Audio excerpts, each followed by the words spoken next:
Welcome, and thank you for joining me tonight for another restful story from long ago.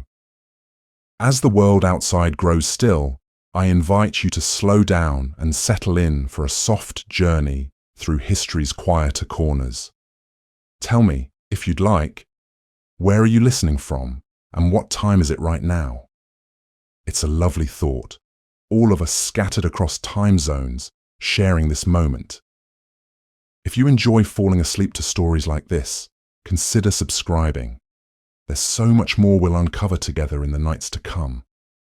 Meet Catherine de' Medici, the woman they called the Poison Queen of France. But here's what's absolutely wild about her story. She wasn't born to rule France. She wasn't even French. Yet somehow, this Italian banker's daughter became one of the most powerful and feared women in European history. And the methods she used to climb to power? Well, let's just say they make modern political scandals look like playground disputes. I'm about to walk you through the most jaw-dropping rise to power you've never heard of. And by the end of this series, you'll understand how one woman's ruthless ambition shaped the fate of an entire nation. But first, let me show you just how far Catherine was willing to go to protect her throne. Picture this. It's August 24th, 1572. The streets of Paris are about to run red with blood. Thousands of French Protestants, known as Huguenots, have gathered in the city for what they believe is a peaceful royal wedding. They have no idea they're walking into a trap. And at the center of this trap, Catherine de' Medici, the Queen Mother of France, who has just orchestrated what will become known as the St. Bartholomew's Day massacre. But Catherine's story doesn't start with mass murder. It starts with something far more relatable: rejection, humiliation, and the desperate need to prove herself worthy of a throne that never wanted her. Born in 1519 in Florence, Italy, Catherine de' Medici entered the world as an orphan. Her parents died within weeks of her birth, leaving her in the care of relatives who saw her primarily as a political pawn. The Medici family had built their fortune on banking, not bloodlines. They were wealthy, yes, but in the eyes of European royalty, they were still just merchants playing dress-up. When Catherine was barely 14 years old, she found herself shipped off to France like a piece of cargo, destined to marry the second son of King Francis I. This wasn't a fairy tale romance. This was a business transaction designed to secure an alliance between France and the Medici banking empire. Catherine brought with her a dowry so massive it could fund entire armies, but what she didn't bring was the one thing that mattered most in royal circles: respect.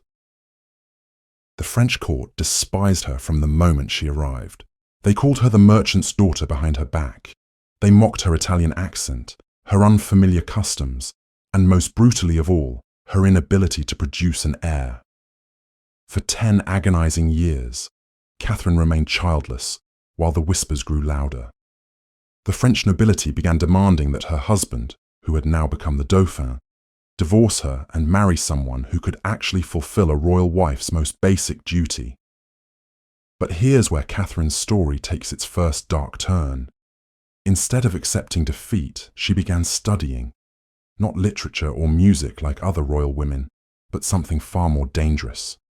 She became obsessed with the occult, with astrology, with alchemy, and most importantly, with poison. Catherine surrounded herself with a network of Italian alchemists, astrologers, and what we might today call chemical engineers. She learned which herbs could cure and which could kill. She discovered how to make potions that could induce fertility, and others that could ensure a rival would never threaten her again. The French court began to notice that people who opposed Catherine had a disturbing tendency to fall mysteriously ill. Then, in 1544, something miraculous happened. After a decade of trying, Catherine finally became pregnant, then pregnant again, and again. Over the next 13 years, she would give birth to 10 children, securing her position as the mother of future kings. But was this sudden fertility the result of divine intervention, or had Catherine's pie studies in alchemy finally doff? The French court never stopped whispering that Catherine had used dark magic to overcome her barrenness. And honestly, given what we know about her later actions, can you really blame them for being suspicious? By 1547, Catherine's husband had become King Henry II of France, making her queen consort. But even as queen, Catherine faced a humiliation that would drive her to increasingly desperate measures. Henry was completely infatuated with his mistress, Diane de Poitiers, a woman nearly 20 years older than Catherine, who wielded more influence over the king than his own wife. Diane didn't just share Henry's bed. She controlled his political decisions, managed state finances, and essentially ruled France while Catherine was relegated to the role of royal baby-making machine. Imagine the rage, the humiliation, the burning need for revenge that must have consumed Catherine as she watched another woman live the life that should have been hers. But Catherine was patient. She watched, she learned, and she waited for her moment. That moment came in 1559, during a jousting tournament celebrating the marriage of Catherine's eldest daughter. King Henry, showing off for his beloved Diane, entered the lists against a younger opponent. The younger man's lance shattered against Henry's visor, sending splinters of wood directly into the king's brain. Henry lingered for 10 days before dying in agony, and suddenly, Catherine de' Medici found herself exactly where she had always dreamed of being, in control of France. Her eldest son, Francis, became king, but at 15 years old, he was barely more than a child. Catherine, as Queen Mother, would be the real power behind the throne, but here's where Catherine's story becomes truly chilling. Because now that she had power, she was absolutely determined never to lose it. And she would use any method necessary to hold on to it, no matter how many bodies piled up in her wake. Catherine's first challenge came from an unexpected source: her new daughter-in-law, Mary, Queen of Scots. Mary had married Catherine's son Francis, and as the new Queen of France, she possessed both beauty and political cunning that threatened to overshadow Catherine entirely. Mary came from the powerful Guise family, French nobles who had their own ambitions for controlling the throne. The Guise family looked at Catherine and saw what they had always seen: a foreign's daughter who had no merchant business ruling France. They began maneuvering to push Catherine aside and govern through their niece Mary and her young husband, King Francis. But they had seriously underestimated the woman they were dealing with. Catherine had spent decades being underestimated, decades being dismissed, decades being humiliated. She had learned patience, cunning, and most importantly, she had learned that in the Game of Thrones, only the most ruthless players survive. The Guise family was about to discover that the merchant's daughter had become something far more dangerous than they could have imagined. Within months of Henry's death, mysterious illnesses began plaguing members of the Guise faction. Political opponents found themselves suffering from sudden, inexplicable ailments that seemed to target anyone who dared challenge Catherine's authority. The whispers about the Poison Queen began in earnest, but Catherine's most brilliant move was yet to come. In December 1560, just 18 months after becoming king, her son Francis died suddenly of an ear infection. He was only 16 years old. With Francis dead, Mary, Queen of Scots, was no longer Queen of France, and the crown passed to Catherine's second son, the 10-year-old Charles IX. Now Catherine was regent of France, the official ruler of one of the most powerful kingdoms in Europe. And unlike her previous position as Queen Mother, where she had to work behind the scenes, Catherine could now exercise power openly and without apology.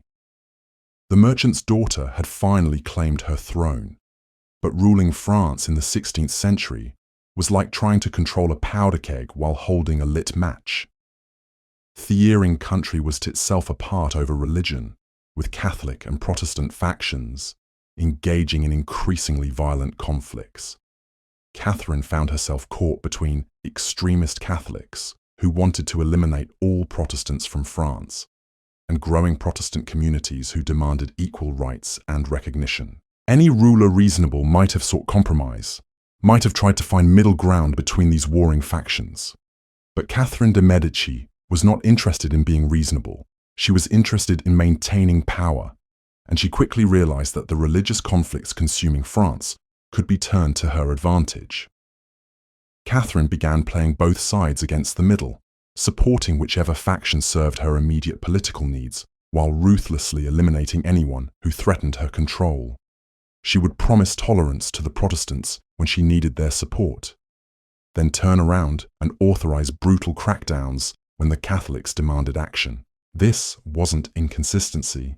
This was calculated manipulation on a scale that would make Machiavelli himself take notes. Catherine understood that as long as Catholics and Protestants were fighting each other, neither faction would be strong enough to challenge her authority. She was deliberately keeping France in a state of controlled chaos, because chaos served her purposes. But even Catherine couldn't control the forces she had unleashed forever. By the 1560s, France was descending into outright civil war. The wars of religion, as they would come to be known, would consume the country for decades and cost hundreds of thousands of lives. And at the center of it all was Catherine de' Medici, pulling strings, making deals, and eliminating anyone who stood in her way. The woman who had once been dismissed as a barren Italian merchant's daughter had transformed herself into one of the most feared rulers in European history. But her greatest test was still to come. Because in 1572, Catherine would orchestrate an event so shocking, so brutal, and so perfectly calculated that it would cement her reputation as the Poison Queen forever. The St. Bartholomew's Day massacre was not a moment of religious passion or uncontrolled violence. It was a carefully planned political assassination on a scale that Europe had never seen before. And every drop of blood spilled that night can be traced directly back to Catherine's calculating mind. But to understand how Catherine could orchestrate such a massacre, you need to understand the woman she had become by 1572. This was no longer the frightened teenager who had arrived in France decades earlier. This was a master manipulator who had spent over 20 years studying her enemies, learning their weaknesses, and perfecting the art of political survival. Catherine had realized something that would shape the rest of her reign. In a world where women were expected to be powerless, the most dangerous weapon was to be underestimated. Let them think she was just a grieving mother, just a foreign intruder, just a woman trying to hold her family together. Meanwhile, she would be systematically eliminating every threat to her power with a precision that would make professional assassins jealous. By the early 1570s, Catherine had transformed the French court into something resembling a Renaissance version of a spy thriller. She maintained an elaborate network of informants who reported back to her on everything from private conversations to bedroom activities. Nothing happened in France without Catherine knowing about it, and more importantly, nothing happened without her permission. But Catherine's most ingenious creation was what historians would later call her flying squadron, a group of beautiful, intelligent noblewomen who served as her personal intelligence agents. These weren't just court ladies gossiping over embroidery. These were trained operatives who could seduce secrets from foreign ambassadors, manipulate rival nobles, and when necessary, deliver poison with a smile. The most famous member of this squadron was Charlotte de Sauve, a stunning brunette who can names. Charlotte specialized make grown men forget their own in seducing Protestant leaders, gathering intelligence on their military plans, and occasionally ensuring that particularly troublesome individuals never made it home from their romantic encounters. Catherine had weaponized feminine charm and turned it into a tool of statecraft. Meanwhile, Catherine's son, Charles IX, was growing up under his mother's watchful eye, and what he was learning would have horrified any normal parent. Catherine wasn't just teaching him how to rule, she was teaching him how to kill without conscience, how to lie without hesitation, and how to see human beings as nothing more than chess pieces to be moved around the board. Charles watched his mother orchestrate the mysterious deaths of political rivals. He saw how she could smile warmly at someone during dinner, then have them dead by breakfast. He learned that mercy was weakness and that the only way to maintain power was through fear. Catherine was creating a monster, and she was proud of her work. But even with all her scheming and manipulation, Catherine faced a problem that was growing beyond her control. The Protestant movement in France, led by a group called the Huguenots, was becoming too powerful to ignore. These weren't just religious dissidents. They were wealthy merchants, skilled craftsmen, and even some members of the nobility who had converted to the new faith. The Huguenots controlled entire regions of France. They had their own armies, their own fortified cities, and their own charismatic leaders who commanded fierce loyalty. Most dangerous of all, they were beginning to question not just Catholic religious doctrine, but the entire system of royal authority that kept Catherine in power. The leader of this Protestant movement was Admiral Gaspard de Coligny, a man who represented everything Catherine feared most. Coligny was brilliant, honorable, and completely incorruptible. He couldn't be bought, he couldn't be seduced, and he couldn't be intimidated. Worse still, he was gaining influence over Catherine's son, King Charles, offering the young king a vision of France that didn't require his mother's constant manipulation and control. Catherine watched in growing alarm as Charles began spending more time with Coligny, seeking his advice on military matters and even religious questions. The admiral was offering Charles something Catherine never could, the possibility of being a truly independent ruler rather than a puppet dancing to his mother's strings. This was Catherine's nightmare scenario. She had spent decades carefully constructing a system where she controlled every aspect of French politics through her network of spies, assassins, and political marriages. Now Coligny was threatening to tear down everything she had built by appealing directly to her son's conscience and sense of honor. Something had to be new, that simply something would be. But she also, Admiral Coligny, done about, and Catherine knew exactly what that assassinating the Protestant leader would create a martyr and potentially spark a full-scale revolution. She needed something more sophisticated, more final, more devastating. Catherine began developing what would become the most elaborate political trap in European history. The plan was breathtaking in its cynicism and terrifying in its scope. She would invite the Protestant leadership to Paris for a grand celebration, make them feel safe and welcome, then eliminate them all in one coordinated strike. The perfect opportunity came in 1572 when Catherine arranged the marriage of her daughter Marguerite to Henri of Navarre, a Protestant prince. This wasn't just a wedding. It was being presented as a symbol of religious reconciliation, a grand gesture showing that Catholics and Protestants could live together in harmony. Thousands of Huguenots traveled to Paris for the celebration, including Admiral Coligny and virtually every other major Protestant leader in France. They came believing they were attending a joyous occasion that would mark the beginning of a new era of religious tolerance. They had no idea they were walking into the most sophisticated death trap ever conceived. Catherine spent months planning every detail of what was to come. She coordinated with Catholic extremists in Paris, ensuring that weapons would be distributed and targets identified. She arranged for the city gates to be sealed so that no one could escape once the killing began. She even had lists prepared of every Protestant household in Paris, complete with addresses and the names of family members. But Catherine's masterstroke was her manipulation of her. Charles was naturally own son, king reluctant to authorize mass murder, so Catherine began a psychological campaign to convince him that the Protestants were plotting against his throne. She presented him with forged documents, false intelligence reports, and staged incidents designed to make him believe that Coligny and his followers were planning to overthrow the monarchy. Night after night, Catherine worked on her son's fears and insecurities. She reminded him of how the Protestants questioned royal authority. She painted vivid pictures of what would happen to him if they succeeded in their supposed rebellion. She convinced him that it was either kill or be killed, and that mercy would be seen as weakness by his enemies. Charles, barely 22 years old and completely under his mother's psychological control, finally cracked under the pressure.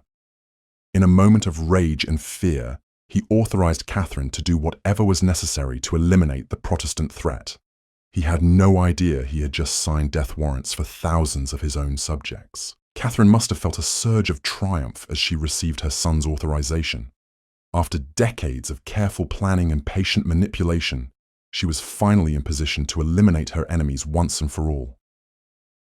The merchant's daughter, who had been dismissed and humiliated, was about to demonstrate just how dangerous it was to underestimate Catherine de' Medici. The wedding of Marguerite and Henri took place on August 18, 1572, and by all accounts it was a magnificent affair. The Protestant guests were treated with elaborate courtesy and hospitality. Catherine herself played the role of the gracious hostess, welcoming the Huguenot leaders as honored guests and speaking warmly about the bright future of religious cooperation in France. Admiral Coligny, the primary target of Catherine's hatred, was given a place of honor at the celebrations. He was staying in a house just a few hundred yards from the Louvre Palace, completely unaware that Catherine had already marked him for death. For several days, the city of Paris seemed to embody the spirit of reconquête royal wedding humiliation that they were supposed to represent. But beneath this facade of harmony, Catherine's agents were making final preparations for what was to come. Weapons were being distributed to Catholic militants throughout the city. Lists of Protestant households were being updated and confirmed.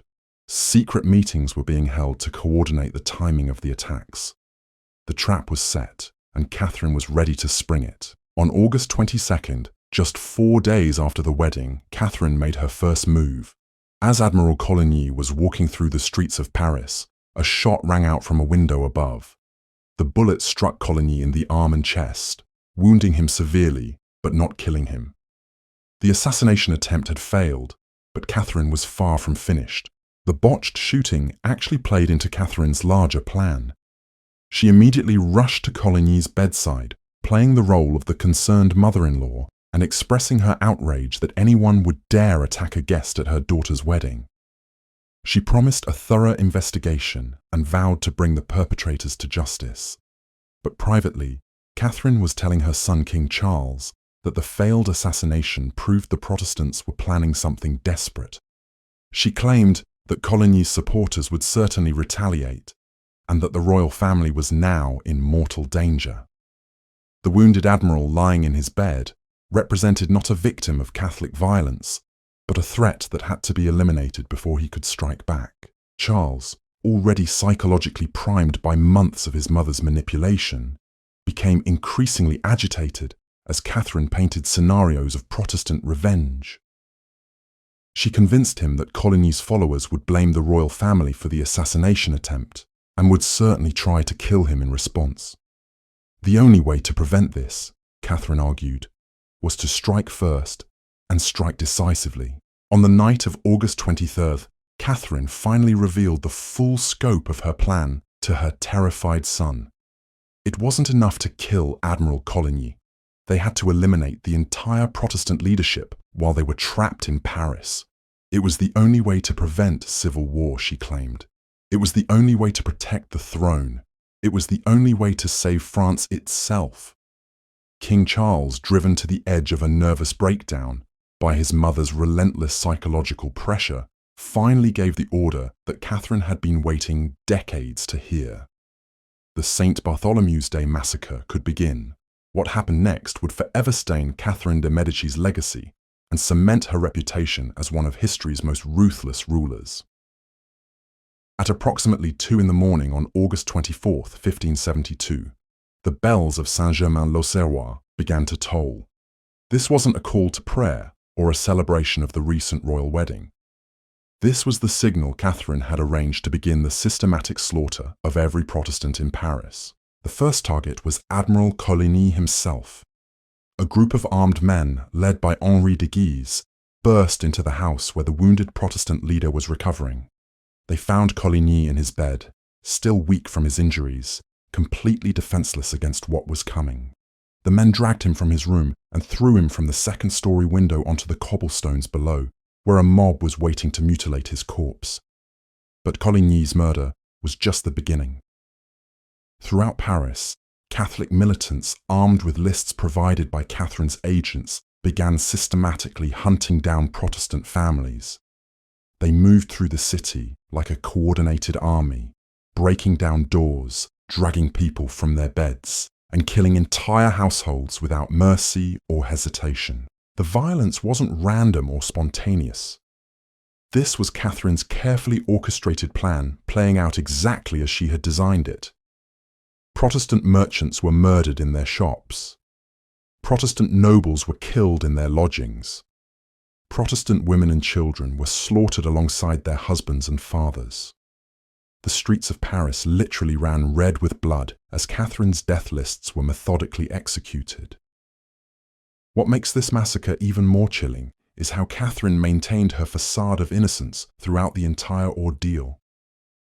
While thousands of her subjects were being butchered just outside her palace walls, she continued playing the role of the shocked and dismayed Queen Mother. She sent messages to Protestant leaders in other cities, expressing her horror at the violence and promising that the perpetrators would be punished. Meanwhile, her agents were secretly spreading word to Catholic strongholds throughout France that the Protestant leadership had been eliminated and that local Catholics should follow Paris's example. Catherine wasn't just orchestrating a massacre in the capital, she was triggering a nationwide extermination campaign that would claim tens of thousands of lives across France.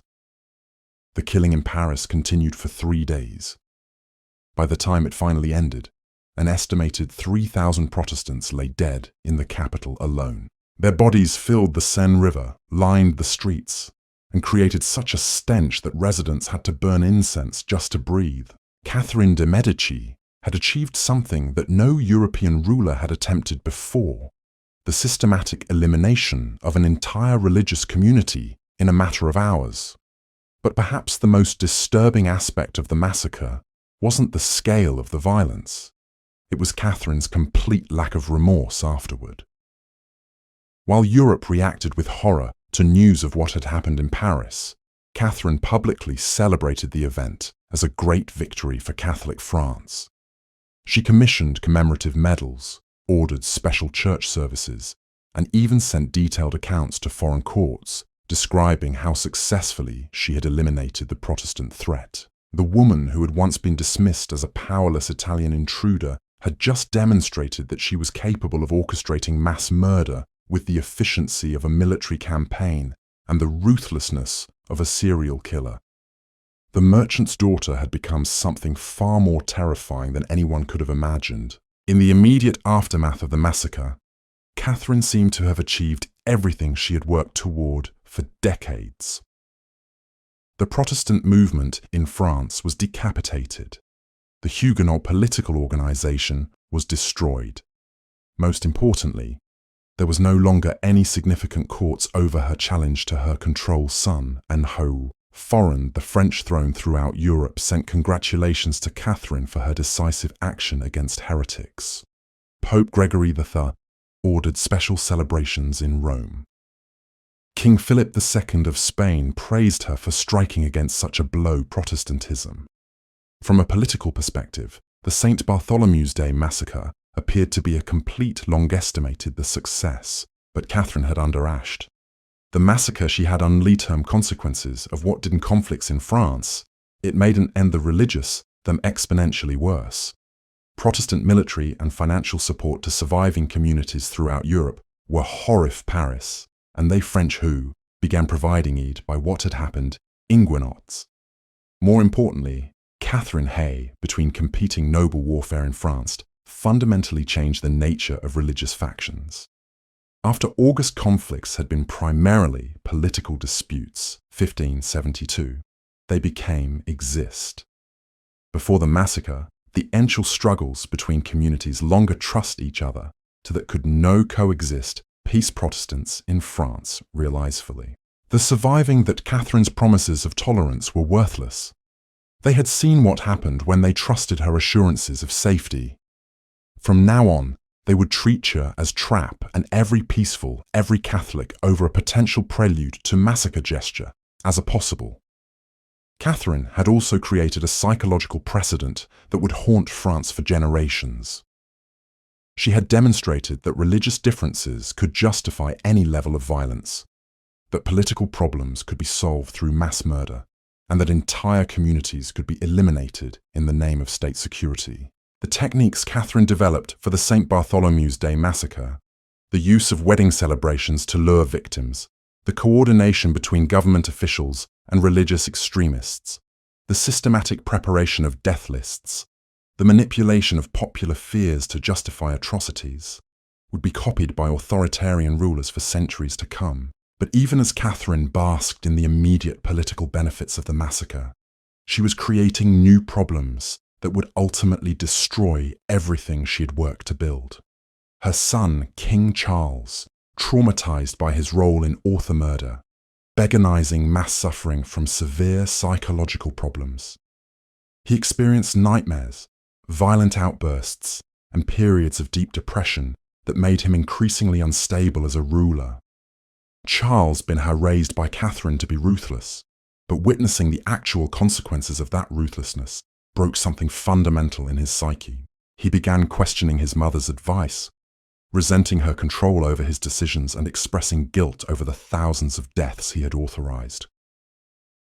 The perfect puppet ruler Catherine had created was starting to develop a conscience, and that threatened everything she had accomplished.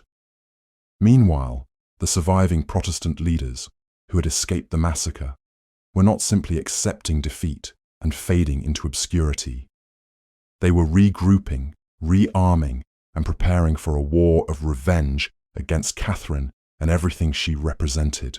The Huguenot strongholds in southern France became centers of resistance where Protestant military commanders trained armies specifically designed to march on Paris and overthrow the regime that had tried to exterminate them. Catherine found herself facing exactly the kind of organized Protestant rebellion that she had tried to prevent through the massacre.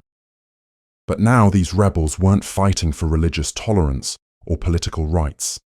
They were fighting for survival against a government they knew was perfectly genocide.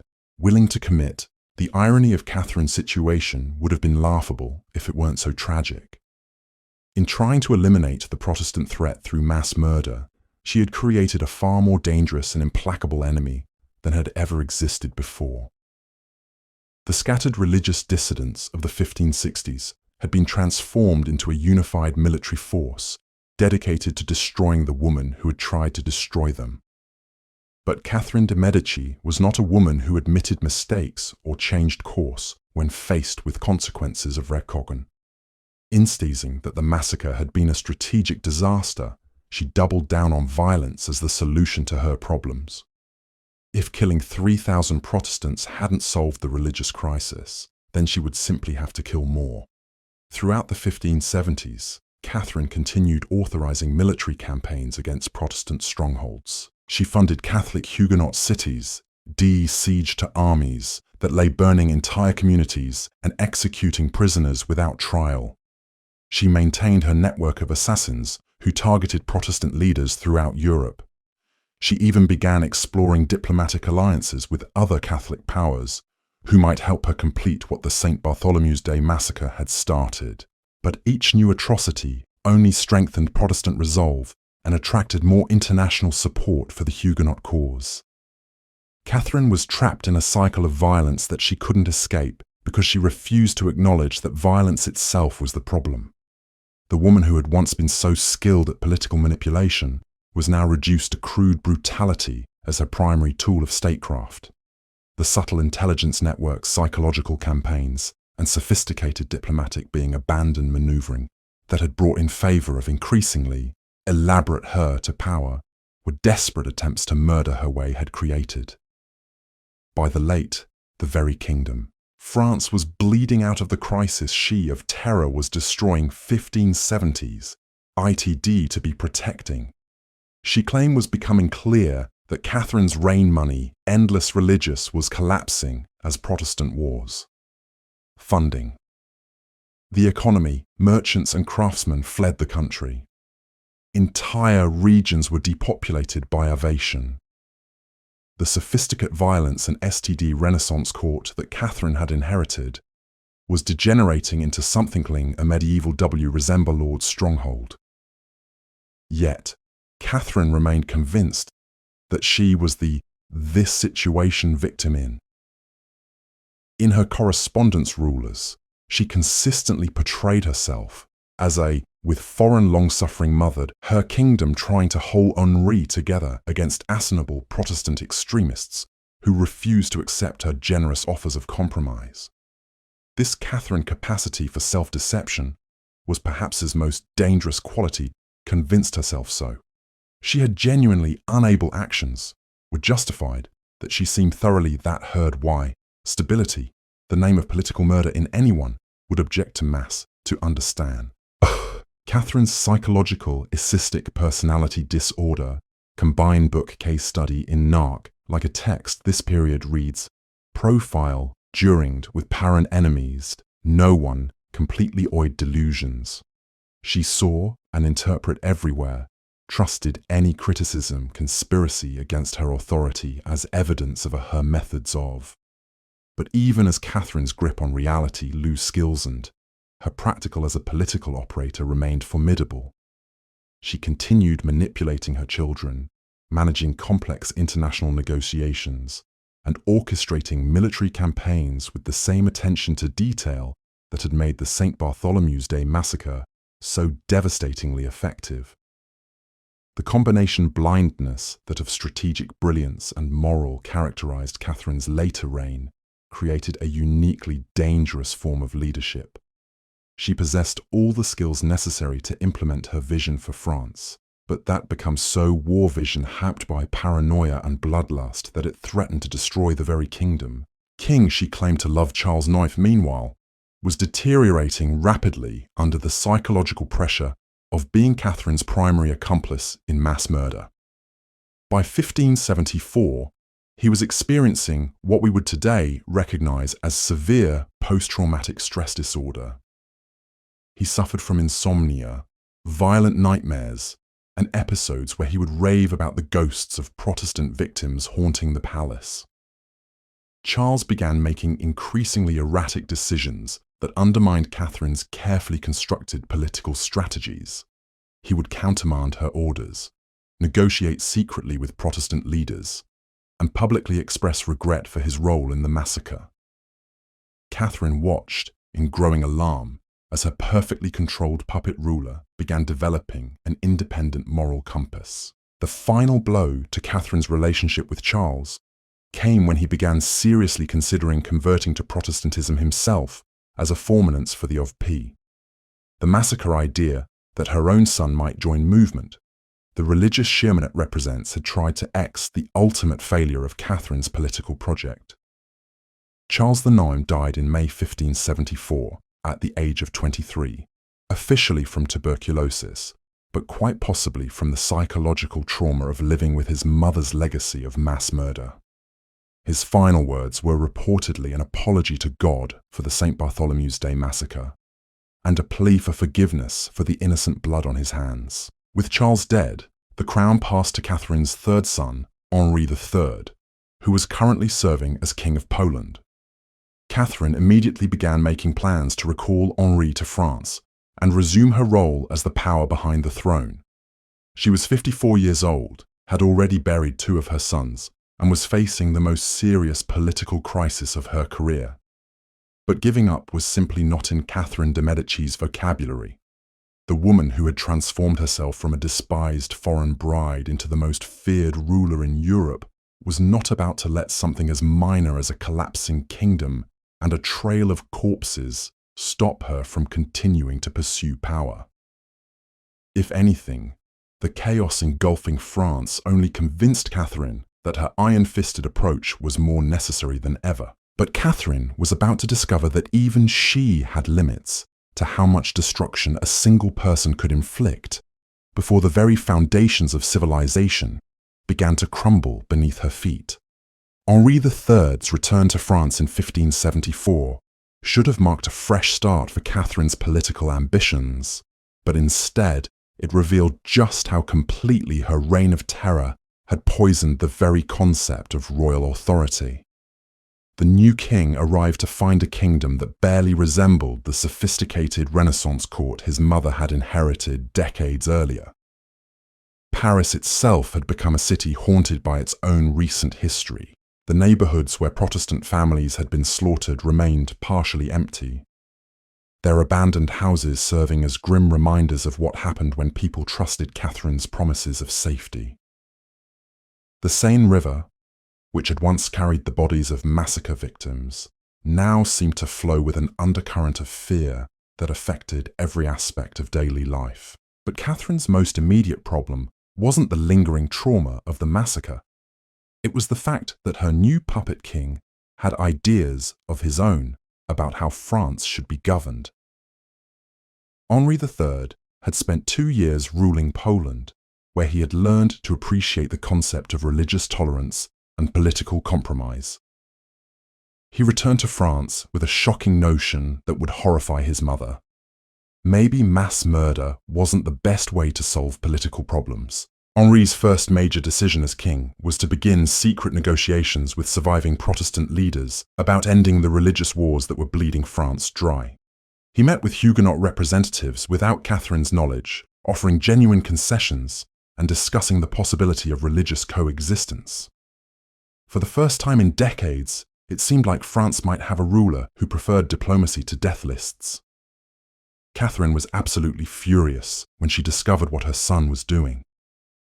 The woman who had spent her entire adult life believing that compromise was weakness could not comprehend why Henri would negotiate with people she considered terrorists and heretics.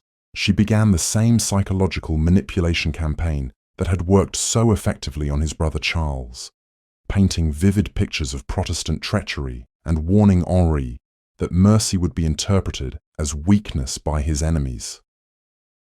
But Henri III was not the traumatized young man his brother had been. He was 23 years old, had already ruled a kingdom successfully, and possessed a confidence that made him less susceptible to his mother's emotional manipulation.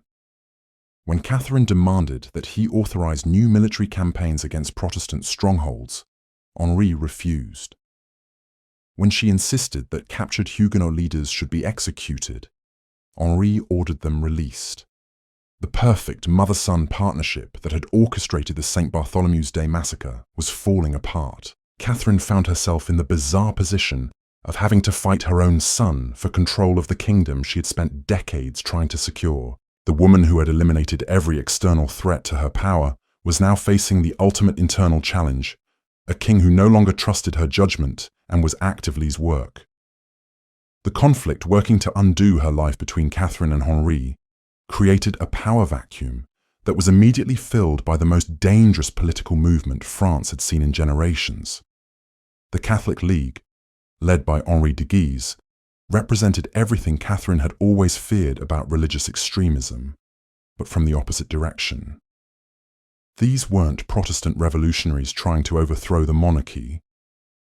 These were Catholic fanatics who believed that Catherine and her sons weren't Catholic enough. The League looked at Catherine's reign and saw a woman who had compromised with heretics, allowed Protestant communities to survive, and failed to complete the religious purification that the St. Bartholomew's Day massacre had begun. They demanded not just the elimination of Protestantism from France, but the removal of the entire Valois dynasty and its replacement with rulers who would show proper Catholic zeal. Henri de Guise, whose family had been manipulated and used by Catherine for decades, now emerged as her most formidable opponent. He possessed everything that made a dangerous political rival: noble bloodline, military experience, religious credibility, and most importantly, genuine popular support among ordinary French Catholics who were exhausted by decades of religious warfare. Guise began holding massive rallies in Paris, where he condemned the Valois monarchy as weak, corrupt, and insufficiently committed to Catholic principles.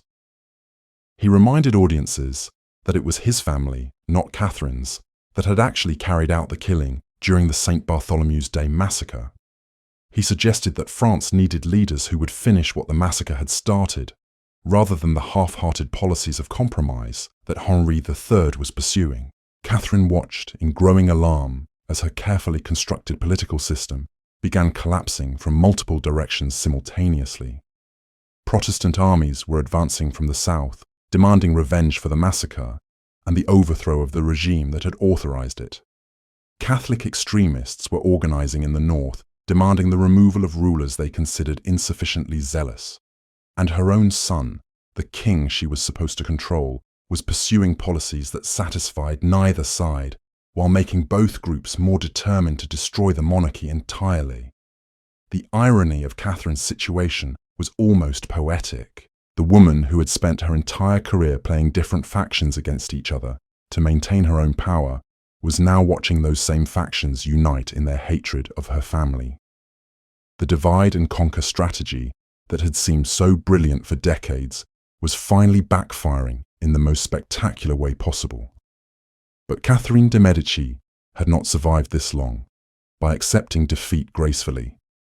If her son wouldn't authorize the kind of decisive action she believed was necessary, then she would simply have to take matters into her own hands. At nearly 60 years old, the Poison Queen was about to demonstrate that she still possessed the ruthless cunning that had made her the most feared woman in Europe. Catherine's first target was Henri de Guise himself.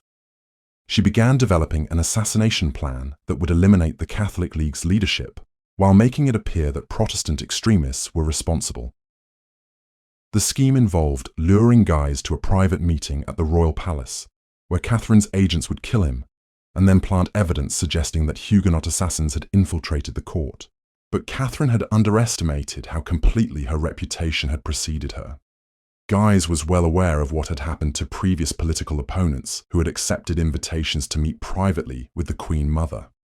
He declined Catherine's invitation and began surrounding himself with bodyguards who were specifically trained to detect and counter the kind of subtle poisoning techniques that Catherine had perfected over the decades. Frustrated by her inability to eliminate Guise directly, Catherine shifted to a strategy that was even more dangerous. She began secretly negotiating with foreign powers about intervening in French politics. Spain's Philip II had been watching the French religious wars with great interest, seeing them as an opportunity to expand Spanish influence and eliminate France as a rival European power. Catherine's correspondence with Spanish agents during this period reveals just how completely her priorities had become divorced from any concept of French national interests. She was willing to accept Spanish military intervention, Spanish political control over French policy, and even Spanish oversight of the French succession, as long as these foreign allies would help her eliminate the Protestant movement and crush the Catholic League. The woman who had once been dismissed as a dangerous foreign influence in French politics was now actively inviting actual foreign domination as a solution to her domestic problems. Catherine had become so obsessed with maintaining power that she was prepared to destroy French independence rather than accept the possibility of losing control. Meanwhile, Henri III was desperately trying to hold his kingdom together through increasingly frantic attempts at political compromise. He offered concessions to Protestant leaders, then immediately contradicted those offers when Catholic extremists threatened rebellion. He promised religious tolerance in public speeches, then authorized military campaigns against Protestant strongholds when political pressure became unbearable. The young king, who had returned from Poland with such confidence, was being ground down by the impossible task of governing a kingdom that his mother had deliberately polarized beyond any hope of reconciliation. Every decision Henri made satisfied no one while enraging everyone, and he began showing signs of the same psychological stress that had destroyed his brother Charles. Henri started experiencing panic attacks during public ceremonies, violent outbursts when discussing religious policy, and periods of deep depression where he would lock himself in his chambers for days at a time. The court physicians, who had learned to be very careful about what they said regarding royal mental health, began quietly discussing whether the king was having what we would today recognize as a complete nervous breakdown.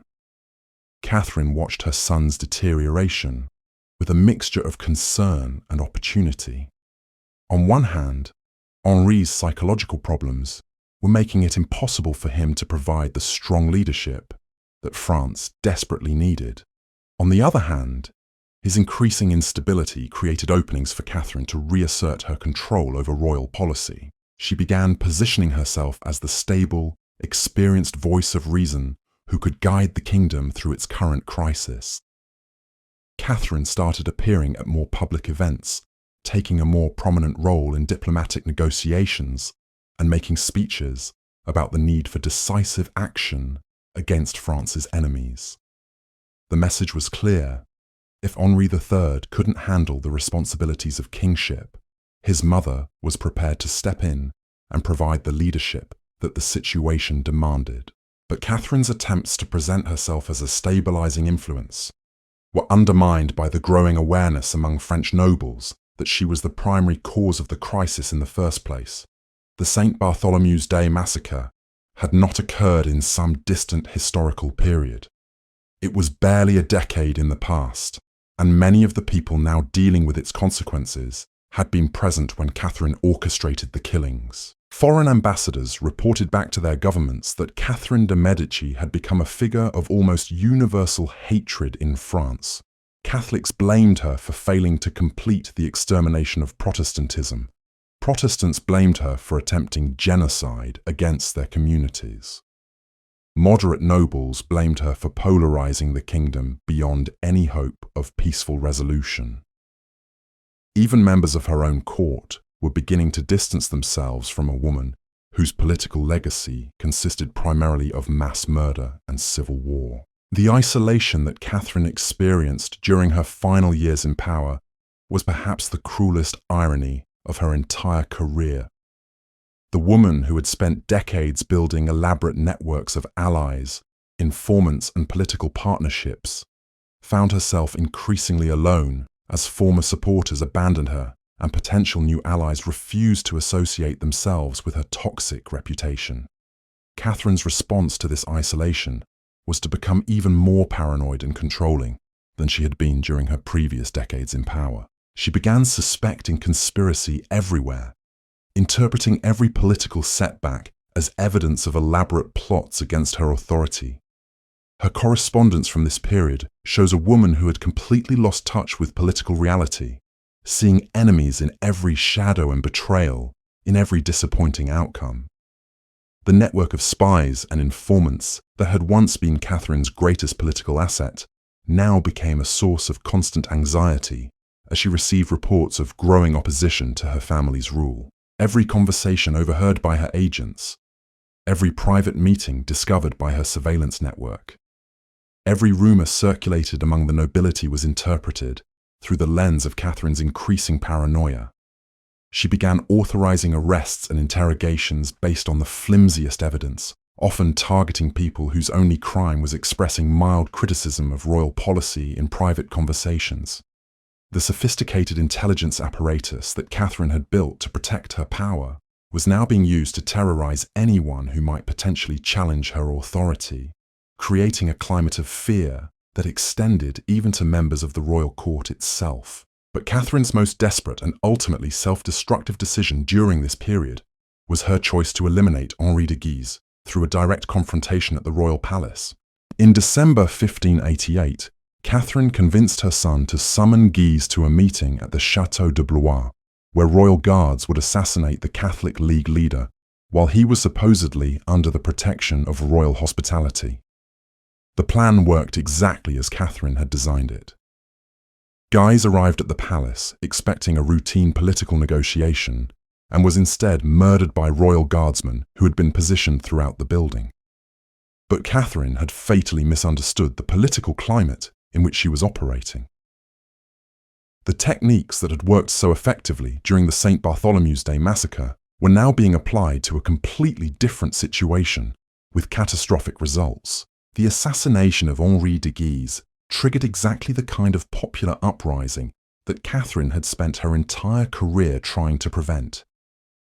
Paris erupted in riots as Catholic League supporters took control of entire neighborhoods, declared the Valois monarchy illegitimate, and began organizing military resistance to royal authority. Within days of Guise's death, Henri III and Catherine were forced to flee their own capital city as revolutionary crowds threatened to storm the palace and execute the entire royal family. Catherine de' Medici, the woman who had once controlled France through an intricate web of political manipulation and carefully orchestrated violence, now found herself a refugee from the very kingdom she had spent decades trying to secure. The merchant's daughter, who had transformed herself into the most powerful woman in Europe, was reduced to hiding in provincial castles, while her enemies celebrated their victory in the streets of Paris. The final months of Catherine's life were spent watching everything she had worked to build collapse around her. Protestant armies advanced toward the capital from the south. Catholic League forces controlled Paris and were actively recruiting foreign military support to overthrow the monarchy. Her son, Henri III, was essentially king of nothing, commanding the loyalty of only a handful of nobles who remained committed to the Valois dynasty. Catherine's health began failing rapidly as the stress of political defeat, combined with the physical exhaustion of constant travel and the psychological trauma of seeing her life's work destroyed. She had always been a woman of tremendous physical and mental energy, but the combination of political failure and advancing age was finally taking its toll on someone who had spent over 40 years operating at the highest levels of European politics. On January 5, 1589, Catherine de' Medici died at the age of 69 in the Château de Blois, the same palace where she had ordered the assassination that triggered her final political downfall. Her last words were reportedly a warning to her son about the dangers of showing mercy to political enemies, advice that perfectly summarized the philosophy that had guided her entire approach to governing France. Catherine's death removed the last restraining influence on Henri III's increasingly erratic behavior. Within months of his mother's funeral, the king was making even more desperate political decisions, including an alliance with Protestant forces against the Catholic League that would have horrified Catherine. In August 1589, Henri III himself was assassinated by a Catholic extremist who considered the king a traitor to the faith. The death of Henri III marked the end of the Valois dynasty and the beginning of a new chapter in French history under Henri IV, the Protestant king who would eventually convert to Catholicism and bring the religious wars to an end through the kind of political compromise that Catherine had always rejected. The woman who had tried to solve France's problems through mass murder and political terror was ultimately succeeded by a ruler who achieved peace through tolerance and negotiation. But Catherine's legacy extended far beyond the immediate political consequences of her actions. The techniques she had developed for political control, the use of intelligence networks to monitor potential opposition, the coordination of government policy with religious extremism, the manipulation of popular fears to justify authoritarian measures, and most importantly, the willingness to use mass violence as a tool of statecraft, would be studied and copied by ambitious rulers for centuries to come. The St. Bartholomew's Day massacre became a template for politically motivated genocide that would be referenced during some of the darkest chapters in human history. Catherine's demonstration that religious differences could justify the systematic elimination of entire communities provided a precedent that would be cited by advocates of ethnic cleansing and religious persecution well into the modern era. Perhaps most disturbing of all, Catherine's career illustrated how quickly sophisticated political systems could be corrupted by leaders who prioritize personal power over moral constraints. The Renaissance court that she had inherited was a center of artistic achievement, intellectual advancement, and diplomatic sophistication. Under her influence, it became a machine for producing political terror and religious warfare. Catherine de' Medici's transformation from a powerless foreign bride into the most feared ruler in Europe represents one of the most complete examples in history of how absolute power can corrupt absolutely. Her story serves as a warning about what happens when intelligence and determination are combined with moral blindness and unlimited ambition. The woman they called the Poison Queen had indeed poisoned more than her political enemies. She had poisoned the very concept of legitimate government, turning inspired fear rather the French monarchy into something that than respect and violence rather than loyalty.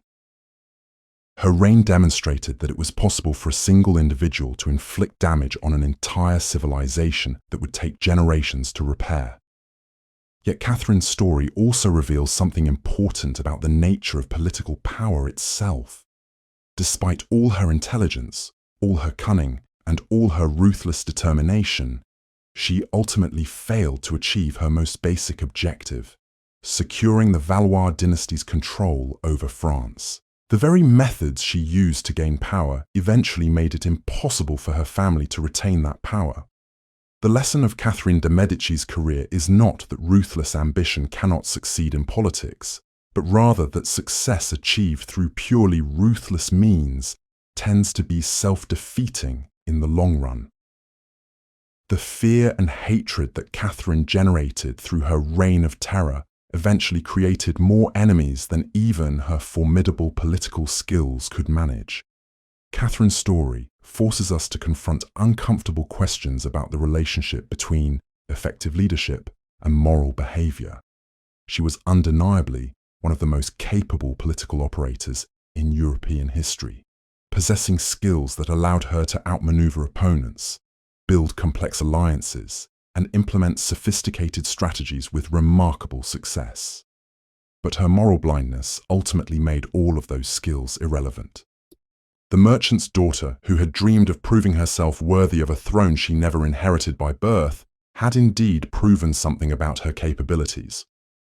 But what she proved was that it was possible to be simultaneously brilliant and monstrous, successful and ultimately self-destructive, feared and ultimately despised. Catherine de' Medici's legacy serves as a permanent reminder that the question facing every political leader is not whether they have the skills to gain and maintain power, but whether they have the wisdom and moral courage to use that power in ways that actually serve the people they claim to represent. The Poison Queen had answered that question in the most definitive way possible, and the answer had poisoned everything she touched. Her story continues to fascinate historians and political scientists because it represents such a complete case study in the corruption of power and the self-defeating nature of political extremism. Catherine's reign provides a textbook example of how even the most sophisticated political strategies become counterproductive when they are divorced from any consideration of moral consequences. But perhaps the most important lesson of Catherine's career is that the techniques she pioneered for maintaining political control through fear and violence did not die with her.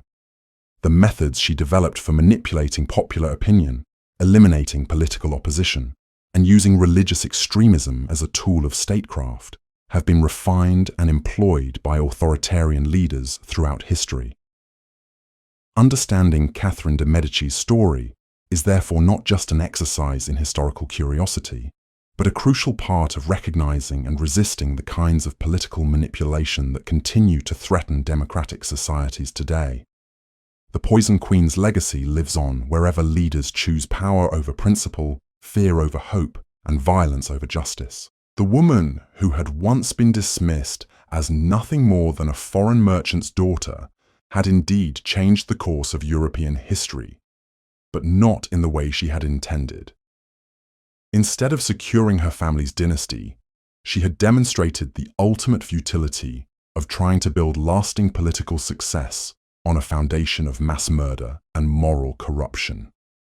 Catherine de' Medici's reign stands as one of history's most powerful arguments for the proposition that how we achieve power matters just as much as whether we achieve it, and that the methods we use to govern ultimately determine whether our legacy will be one of progress or destruction. The devastating irony of Catherine's final years becomes even more apparent when we examine what happened to the kingdom she had sacrificed everything to control.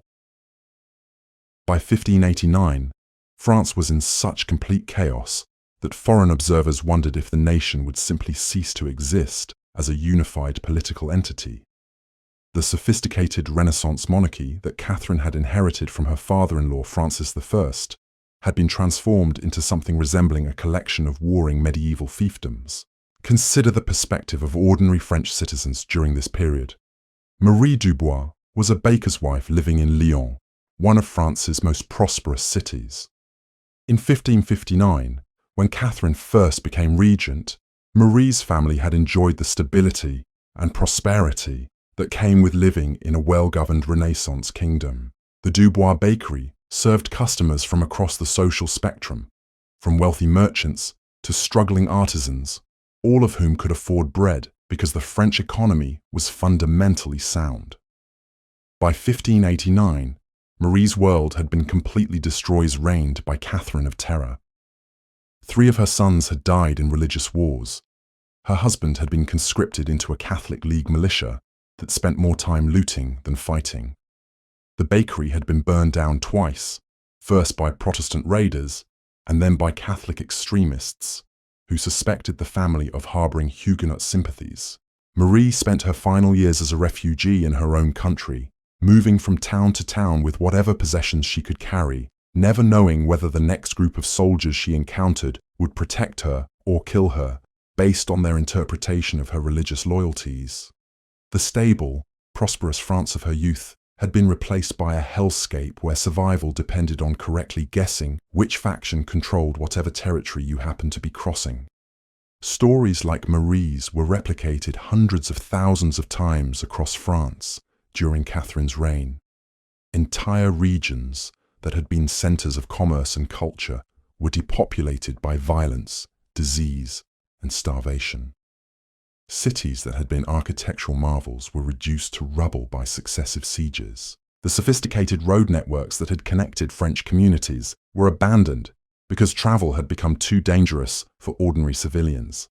But perhaps the most tragic aspect of Catherine's legacy was what happened to the concept of royal authority itself.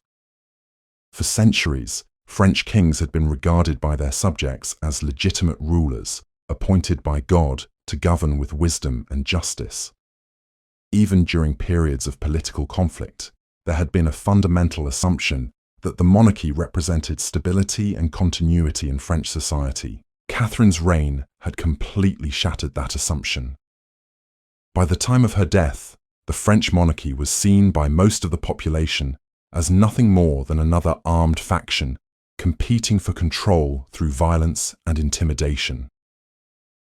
The sacred nature of royal authority had been permanently damaged by Catherine's demonstration that kings and queens were just as capable of mass murder as any common criminal. The psychological damage Catherine inflicted on French society extended beyond the immediate trauma of religious warfare. She had fundamentally altered how French people thought about political power, religious identity, and social cooperation. The Renaissance optimism that had characterized early 16th century France, with its belief in human reason and the possibility of progress, had been replaced by a deep cynicism about human nature and political institutions. Jean-Baptiste Moreau was a young philosophy student at the University of Paris when Catherine orchestrated the St. Bartholomew's Day massacre. He had been studying the humanist texts that celebrated human dignity and the possibility of creating just societies through rational discourse and mutual understanding. The morning after the massacre, Jean-Baptiste walked through streets littered with the corpses of people whose only crime had been belonging to the wrong religious community. The experience destroyed Jean-Baptiste's faith in the Renaissance ideals he had been studying.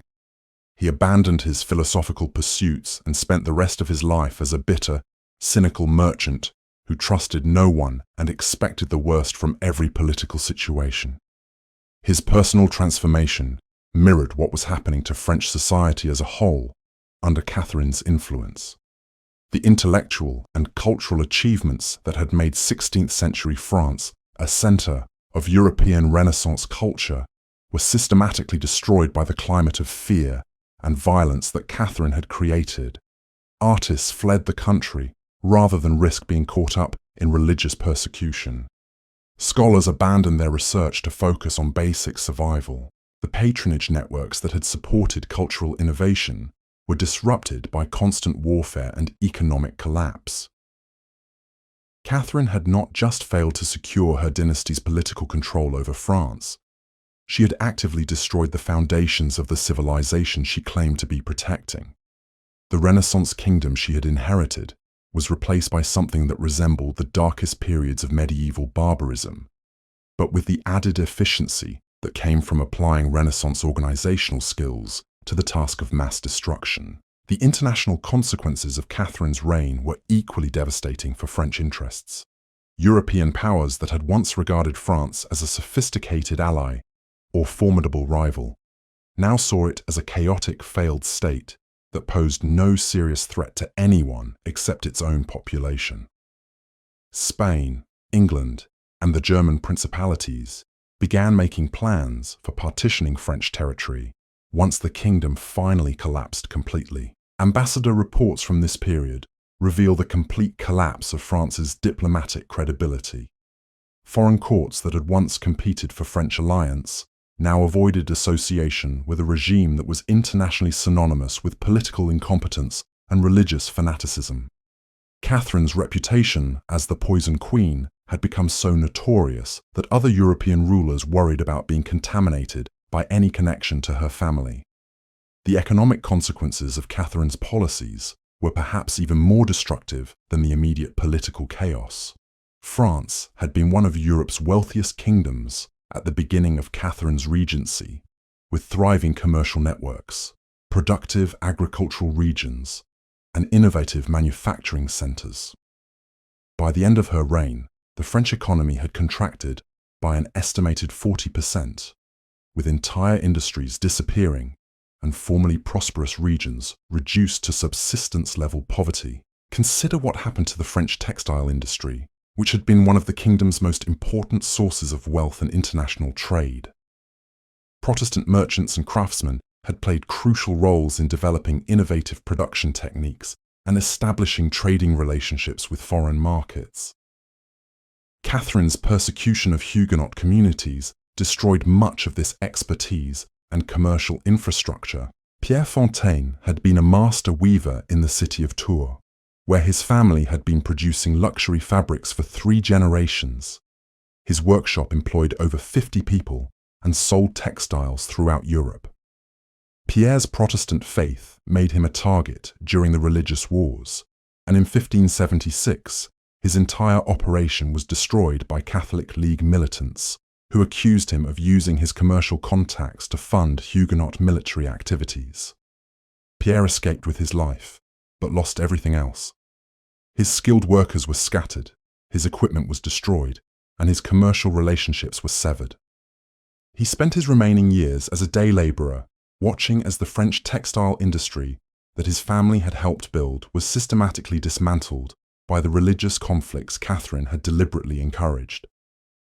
Similar stories played out across every sector of the French economy. Banking networks that had facilitated international trade were disrupted by religious persecution. Agricultural productivity declined as farming communities were repeatedly devastated by military campaigns. Urban centers that had been engines of innovation became depopulated ruins where survivors focused entirely on basic survival. The demographic impact of Catherine's reign was equally catastrophic. Historians estimate that France's population declined by approximately 15% during the 3 decades of religious warfare that she either directly caused or deliberately prolonged. This wasn't just a matter of battlefield casualties. Entire regions experienced population collapse due to disease, starvation, and mass migration. The city of La Rochelle provides a particularly stark example of this demographic catastrophe. In 1560, La Rochelle had been a thriving port city with over 30,000 residents engaged in international commerce, shipbuilding, and related industries. The city's Protestant majority made it a target for Catherine's persecution, and by 1590, the population had fallen to fewer than 8,000 survivors living in a partially ruined urban landscape. What happened to La Rochelle's missing 22,000 residents? Some died in military campaigns. Others succumbed to the plagues that regularly swept through areas disrupted by warfare. Many simply fled the country, taking their skills and resources to Protestant strongholds in the Netherlands, England, or German territories, where they could practice their religion without fear of massacre. This pattern of population loss and economic disruption was replicated throughout France, creating a downward spiral where violence led to economic collapse, which created desperation that fueled more violence. Catherine had trapped her kingdom in a cycle of self-destruction that seemed impossible to break through conventional political means. But perhaps the most profound way Catherine damaged French civilization was through her corruption of the moral and intellectual framework that held society together. Renaissance France had been characterized by a complex but functional system of mutual obligations and shared values that allowed people with different backgrounds and beliefs to coexist within a common political framework. Catherine's reign demonstrated that these social bonds were far more fragile than anyone had imagined. Her deliberate strategy of encouraging extremism to maintain her own power showed how quickly a sophisticated society could degenerate into tribal warfare when its leaders abandoned any pretense of serving the common good. The legal system, that had been one of France's most impressive institutional achievements, was completely corrupted by Catherine's reign. Courts that had been respected for their fairness and expertise became instruments of political persecution, where verdicts were determined by religious identity rather than evidence. The tradition of legal scholarship that had made French universities centers of European jurisprudence was abandoned as lawyers focused on survival rather than intellectual advancement. François Le Breton had been a respected judge in the Paris Parlement, known for his careful analysis of legal precedents and his reputation for impartiality. During Catherine's reign, François was forced to participate in show trials, where Protestant defendants were condemned regardless of the evidence. He watched his profession degenerate from a learned pursuit, dedicated to justice, into a crude tool for religious persecution. François's personal journals from this period reveal the psychological toll of being forced to participate in a system he knew was fundamentally corrupt. He describes the shame of rendering verdicts he knew were unjust, the fear of being accused of insufficient Catholic zeal, and the gradual erosion of his belief in the possibility of fair legal proceedings. By the end of Catherine's reign, François had become a broken man who drank heavily and avoided social contact because he could no longer bear to face the families of people he had been forced to condemn. The educational system that had made France a center of European intellectual life suffered similar corruption under Catherine's influence. Universities that had been dedicated to free inquiry and scholarly debate became centers of religious indoctrination, where questioning official doctrine could result in imprisonment or death. The humanist curriculum that had encouraged critical thinking was replaced by narrow theological training designed to produce religious extremists rather than educated citizens. Professor Antoine Rousseau had taught rhetoric and philosophy at the University of Orléans for over 20 years when Catherine's reign began. He had been known for encouraging students to examine different philosophical traditions and to develop their own reasoned positions on complex questions. During the religious wars, Antoine was forced to abandon memorization of this approach in favor of our doctrine. Antoine's correspondence reveals his despair at watching his students transform from curious fan young scholars into Regiatics who were more interested in identifying heretics than in pursuing knowledge. The intellectual excitement that had characterized his early career was replaced by a dreary routine of indoctrination that served Catherine's political needs, but destroyed the educational mission he had devoted his life to serving. The artistic and cultural achievements that had made French Renaissance court a model for European civilization were similarly destroyed by Catherine's reign. The patronage system that had supported painters, musicians, architects, and writers was disrupted by constant warfare and the climate of fear that made artistic expression dangerous if it could be interpreted as politically or religiously subversive.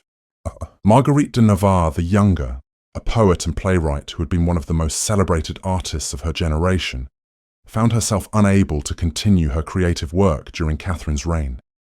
Her poetry, which had explored themes of love, spirituality, and human nature, was deemed potentially heretical by religious authorities who examined every artistic work for signs of Protestant sympathies. Marguerite spent her final years in self-imposed silence, destroying manuscripts she feared could be used as evidence against her, and avoiding the literary circles where she had once been a central rant cultural life that had flower figure. The Weibisch during the early French Renaissance was replaced by a sterile environment where artistic expression was subordinated to religious and political orthodoxy. The architectural projects that had been transforming French cities into showcases of Renaissance design were abandoned as resources were diverted to military fortifications, and the funds that had supported cultural patronage were consumed by the costs of constant warfare. The chateaux that had been symbols of French sophistication were converted into military strongholds or left to decay as their owners fled the country or died in religious conflicts. Catherine's impact on French religious life was equally destructive, but in ways that went far beyond the immediate violence of the religious wars. The sophisticated theological traditions that had characterized both French Catholicism and the early Protestant movement were replaced by crude extremism that emphasized hatred of religious opponents rather than spiritual development or intellectual understanding. The monastery of Saint-Denis, which had been a center of Catholic scholarship for centuries, was transformed during Catherine's reign into something resembling a military recruiting center, where monks spent more time planning attacks on Protestant communities than studying scripture or serving the poor. The intellectual tradition that had produced some of Europe's most respected theologians was abandoned in favor of inflammatory preaching designed to encourage violence against religious minorities. Father Guillaume Marchand had been a respected scholar at Saint-Denis, known for his commentaries on medieval theology and his efforts to promote understanding between different Christian traditions. During Catherine's reign, Guillaume was pressured to abandon his scholarly work in favor of delivering sermons that portrayed Protestants as demonic enemies who deserved extermination. Guillaume's private writings reveal his horror at being forced to preach hatred rather than love, and his growing conviction that Catherine of religious feelings was fundamentally anti-manipulation Christian. He died in 1585, reportedly of a broken heart, after watching his beloved monastery transform into an institution he no longer recognized. The Protestant communities that survived Catherine's persecution were similarly damaged by the extremism her policies encouraged. Churches that had emphasized education, social service, and theological reflection became militarized organizations focused primarily on physical survival. The intellectual achievements of early French Protestantism were largely lost as communities devoted all their resources to military resistance. Pastor Jean Calvin the Younger, son of the famous reformer, had been working to develop a sophisticated Protestant theological tradition that could engage intellectually with Catholic scholarship while maintaining Reformed principles. Catherine's persecution forced him to abandon this work in favor of organizing military resistance and providing pastoral care to communities under constant threat of massacre. Jean's later writings reflect his bitterness at seeing his life's work destroyed by political circumstances beyond his control. The theological synthesis he had hoped to create was never completed because the intellectual environment necessary for such work had been destroyed by Catherine's reign of terror. The long-term consequences of Catherine's destruction of French intellectual and cultural life extended far beyond her. France, which had been positioned to become the own lifetime leading center of European Renaissance culture, instead fell behind other nations that had managed to avoid similar periods of internal chaos and religious warfare. The Netherlands, which welcomed many French Protestant refugees, experienced a cultural golden age during the late 16th and early 17th centuries that was fueled in part by the talents and resources that had fled Catherine's persecution. England, which had managed its own religious conflicts more successfully, began to surpass France in areas like literature, philosophy, and scientific innovation. France would eventually recover from Catherine's reign and go on to achieve new cultural heights during the 17th century. But the Renaissance momentum that had been building during the early 16th century was permanently lost. The kingdom that should have been leading European civilization instead spent decades rebuilding from the devastation that one woman's ruthless ambition had inflicted.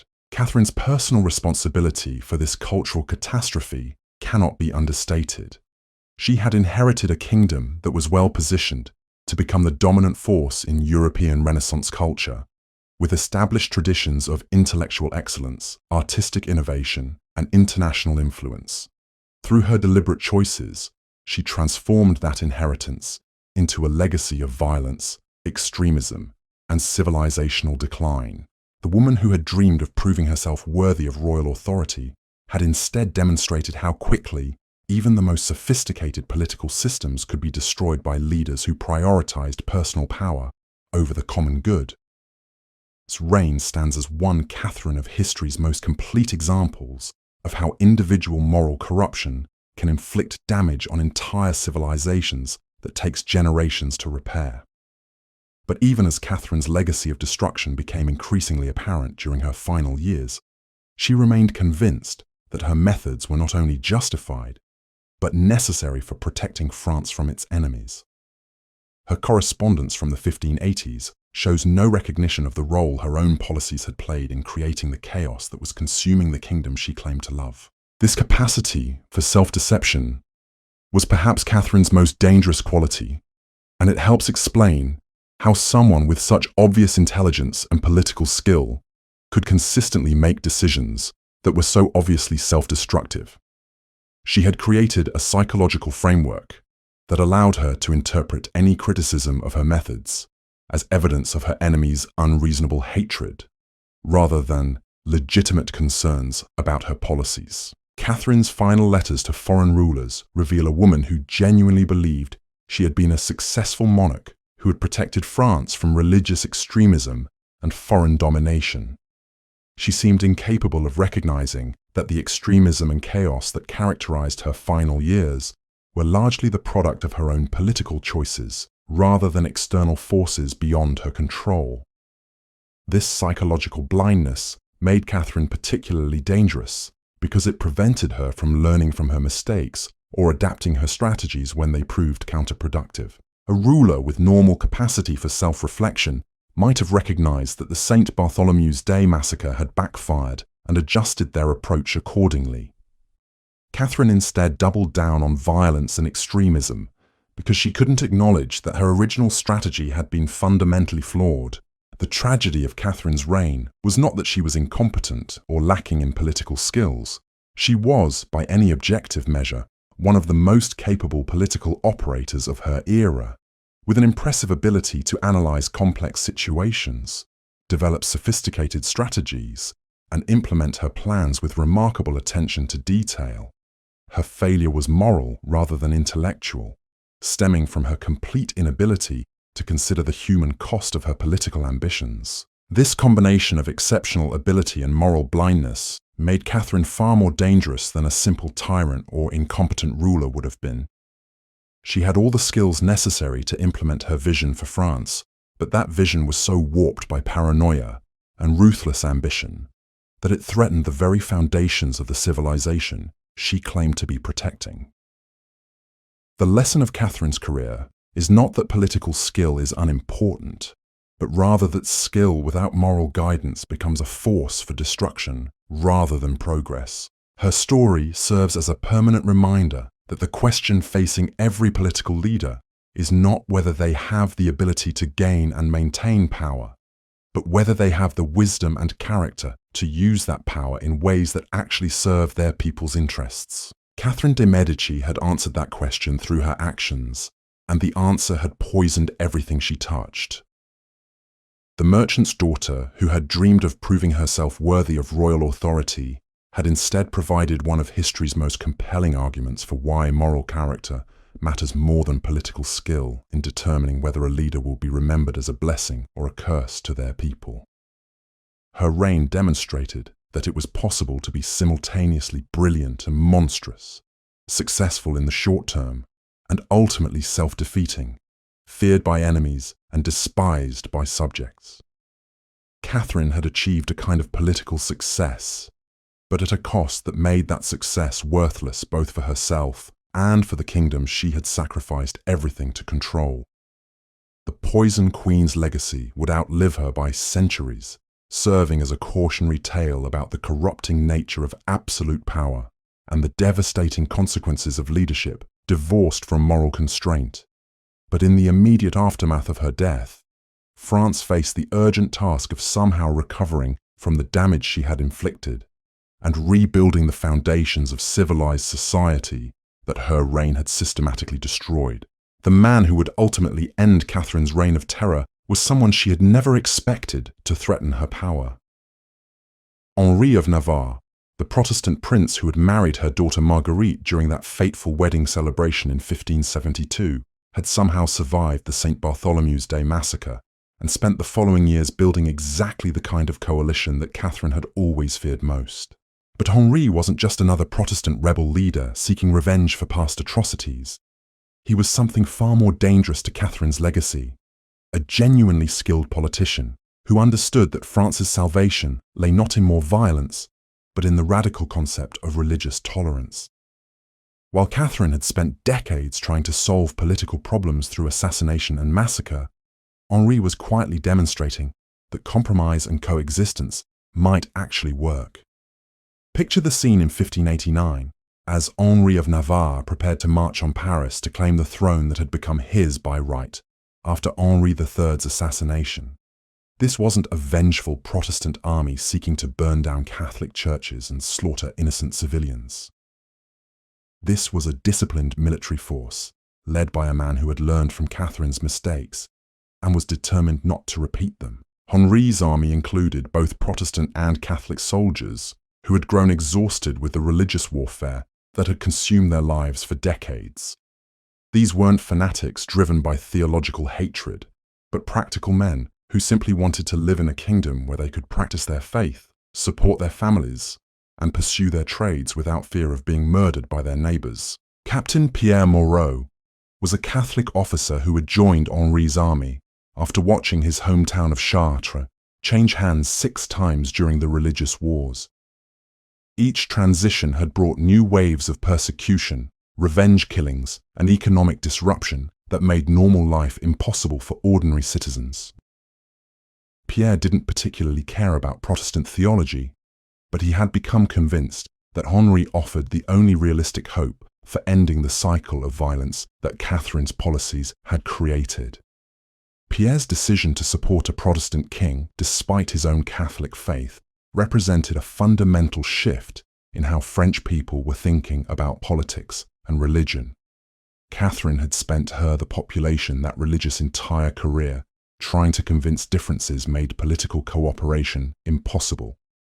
Henri was proving that shared citizenship and common interests could be more powerful than theological disputes. Meanwhile, in the papal palace at Rome, Pope Sixtus V was facing a diplomatic crisis that perfectly illustrated how completely Catherine's policies had backfired. The Pope had initially supported Catherine's persecution of French Protestants, believing that religious unity was essential for political stability. By 1589, he was watching Catholic League extremists threaten to tear apart the very Catholic monarchy that their persecution had been designed to protect. Cardinal Alessandro Peretti, the Pope's nephew and closest advisor, had been receiving increasingly alarming reports from France about the Catholic League's activities. These weren't the disciplined defenders of Catholic orthodoxy that Rome had expected to support. They were armed fanatics who seemed more interested in looting and settling personal scores than in advancing any coherent religious or political program. Alessandro's correspondence reveals his growing horror as he realized that Catherine's approach to religious conflict had created exactly the kind of chaos that undermined both royal authority and Catholic interests. The cardinal began secretly advising his uncle to consider supporting Henri of Navarre's claim to the French throne, even if it meant accepting a Protestant king, because the alternative seemed to be the complete collapse of organized government in France. This shift in papal thinking represented a devastating repudiation of everything Catherine had claimed to be fighting for. She had justified decades of persecution and massacre as necessary to protect Catholic interests, and maintain religious unity. Now the head of the Catholic Church himself was beginning to question whether her methods had actually strengthened or weakened the cause she claimed to serve. But perhaps the most powerful indictment of Catherine's legacy came from the ordinary French people who had lived through her reign of terror and were finally being offered an alternative. When Henri of Navarre issued his famous declaration promising religious tolerance and an end to persecution, the response from war-weary communities across France was overwhelmingly positive. Marie Blanchard was a Catholic seamstress living in the city of Rouen when Henri's declaration reached her community. Marie had lost 2 sons in religious warfare, had seen her neighborhood burned by Protestant raiders, and had watched Catholic extremists execute her Protestant neighbors during a particularly vicious outbreak of sectarian violence. She had no particular love for Protestant theology, but she was desperate for any leader who promised to end the cycle of killing that had dominated her adult life. Marie's reaction was typical of millions of French citizens who had grown exhausted with the religious extremism that Catherine's policies had encouraged. These people weren't interested in complex theological debates or sophisticated political theories. They simply wanted to live in a kingdom where they could worship according to their conscience, earn a living through honest work, and raise their children without fear of religious persecution. Henri of Navarre understood this popular longing for peace and stability in ways that Catherine never had. While she had always seen religious differences as irreconcilable conflicts that could only be resolved through the elimination of one side or the other, Henri recognized that most people cared more about practical concerns like security, prosperity, and family welfare than about abstract theological disputes. This insight would prove to be the key to Henri's success and the foundation of his eventual transformation into Henri IV, one of France's most beloved kings. But in 1589, as he prepared to challenge the chaos that Catherine's reign had created, Henri first had to overcome the military and political obstacles that stood between him and the throne he was determined to claim. The Catholic League that controlled Paris was led by Charles of Mayenne, Henri de Guise's brother, who had inherited both his family's political ambitions and their hatred for the Valois dynasty. Mayenne had built a formidable military coalition that included Spanish financial support, papal blessing, and the enthusiastic participation of Catholic extremists who viewed Henri's Protestant faith as an absolute disqualification for royal authority. But Mayenne had also inherited the fundamental weakness that had ultimately doomed Catherine's political strategy. His movement was defined primarily by what it opposed rather than what it stood for. The Catholic League could unite around hatred for Protestant heretics and disgust with royal weakness, but it had no coherent vision for how France should actually be governed once its enemies were eliminated. Father Louis Richiome was a Jesuit priest who had initially supported the Catholic League because he believed that religious orthodoxy was essential for social stability. As he watched Mayenne's forces occupy Paris and begin implementing their vision of Catholic governance, Father Louis became increasingly disturbed by what he witnessed. The Catholic League's rule in Paris was characterized by the same kind of arbitrary violence and extremist rhetoric that had marked Catherine's worst periods of religious persecution. Suspected Protestant sympathizers were arrested on the basis of anonymous denunciations. Catholic moderates who advocated for political compromise were accused of insufficient religious zeal. The sophisticated legal and administrative systems that had made Paris a center of European civilization were replaced by revolutionary tribunals that rendered verdicts based on religious and political orthodoxy rather than evidence or established law. Father Louis's private journals from this period reveal his growing conviction that the Catholic League had become something fundamentally anti-Christian in its methods, even as it claimed to be defending Christian principles. He describes watching League militants torture prisoners to extract confessions of heresy, witnessing summary executions of people whose only crime was advocating for religious tolerance, and seeing Catholic churches transformed into centers of political indoctrination rather than spiritual worship. The priest's disillusionment with Catholic extremism was shared by increasing numbers of French Catholics who had initially supported the League, but were horrified by its actual practices. Catherine's strategy of encouraging religious fanaticism to serve her political purposes had created a monster that even many Catholics found repulsive and dangerous. Meanwhile, Henri of Navarre was demonstrating through his own conduct that Protestant leadership didn't necessarily threaten Catholic interests or French traditions. His army maintained strict discipline, protected Catholic churches and monasteries, and treated captured enemies with a degree of mercy that stood in stark contrast to the behavior of Catholic League forces. Jean-Baptiste Fontaine was a Catholic nobleman who had been captured during one of Henri's military campaigns and expected to be executed as an enemy of the Protestant cause.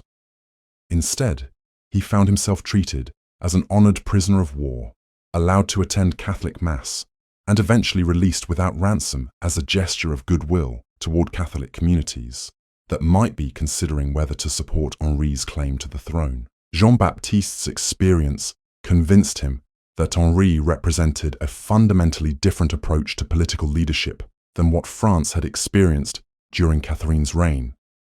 This wasn't a ruler who saw political opponents as enemies to be eliminated, but someone who understood that lasting political success required building bridges between different communities rather than burning them down. The contrast between Henri's approach and Catherine's legacy became even more apparent when Henri issued his famous declaration that Paris is worth a mass. This wasn't just a cynical political calculation, though it was certainly that. It was also a demonstration of the kind of practical flexibility that Catherine had never possessed, and that France desperately needed if it was going to recover from decades of religious warfare. Henri's willingness to convert to Catholicism in order to unite the kingdom represented everything Catherine had claimed to want but had never been able to achieve. She had spent her entire career trying to create Catholic unity through persecution and violence. Henri accomplished the same goal through compromise and inclusion, demonstrating that her methods had been not just morally wrong, but strategically counterproductive. Cardinal Arnaud d'Ossat was the papal representative who negotiated Henri's conversion and reconciliation with the Catholic Church. The cardinal had been deeply skeptical of accepting a formerly Protestant king, but his correspondence reveals his growing admiration for Henri's genuine commitment to religious tolerance and political moderation. Cardinal d'Ossat's reports to Rome emphasized that Henri's conversion wasn't just a political convenience, but reflected a sincere desire to heal the wounds that religious conflict had inflicted on French society. The new king demonstrated his commitment to Catholic interests while simultaneously protecting Protestant communities from the kind of persecution that had characterized Catherine's reign. This balancing act required political skills of the highest order, and Henri's success in maintaining it demonstrated just how unnecessarily destructive Catherine's approach had been. She had always claimed that religious coexistence was impossible, and that political stability required the elimination of religious diversity. Henri proved that both claims were false by creating exactly the kind of religiously diverse but politically unified kingdom that Catherine had insisted could never exist. The economic recovery that began under Henri's rule provided perhaps the most damning evidence of how completely Catherine's policies had failed even on their own terms.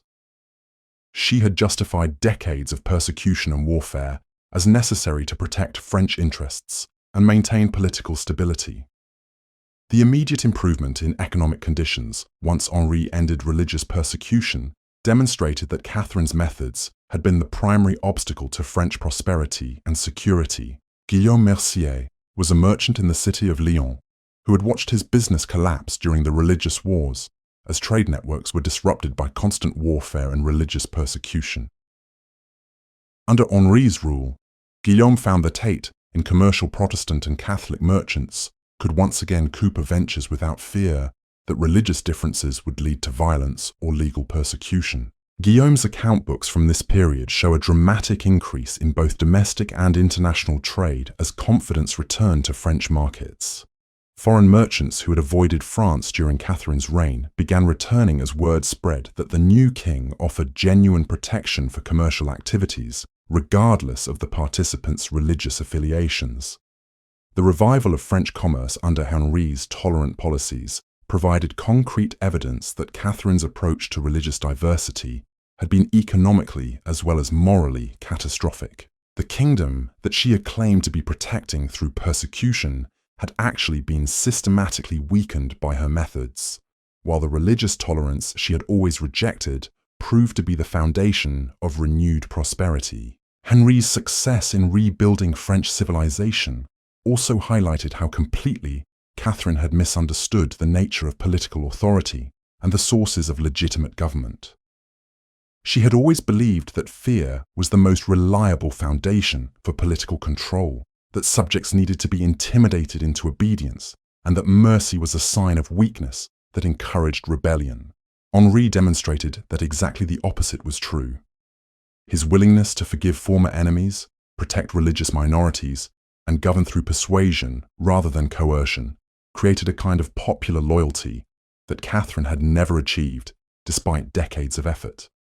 French people supported Henri not because they were afraid of him, but because they trusted him to govern in their interests, rather than purely for his own political advantage.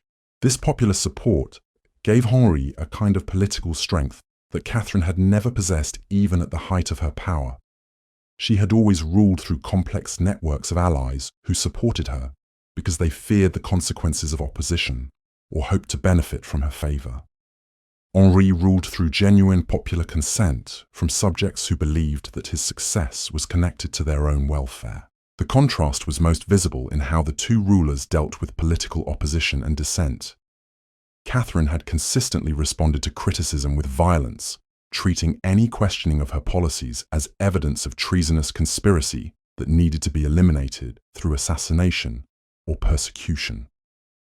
Henri actively encouraged debate and discussion, recognizing that legitimate opposition could actually strengthen his government by forcing him to consider different perspectives and adjust his policies when they proved ineffective. Professor Antoine Rabelais was a scholar at the University of Paris who had been forced into exile during Catherine's reign because his writings on political philosophy were deemed too sympathetic to Protestant ideas about religious tolerance and limited government. Under Henri's rule, Professor Rabelais was able to return to France and resume his scholarly work without fear of persecution. Professor Rabelais' later writings provide a detailed analysis of the differences between Catherine's authoritarian approach and Henri's more consultative style of governance.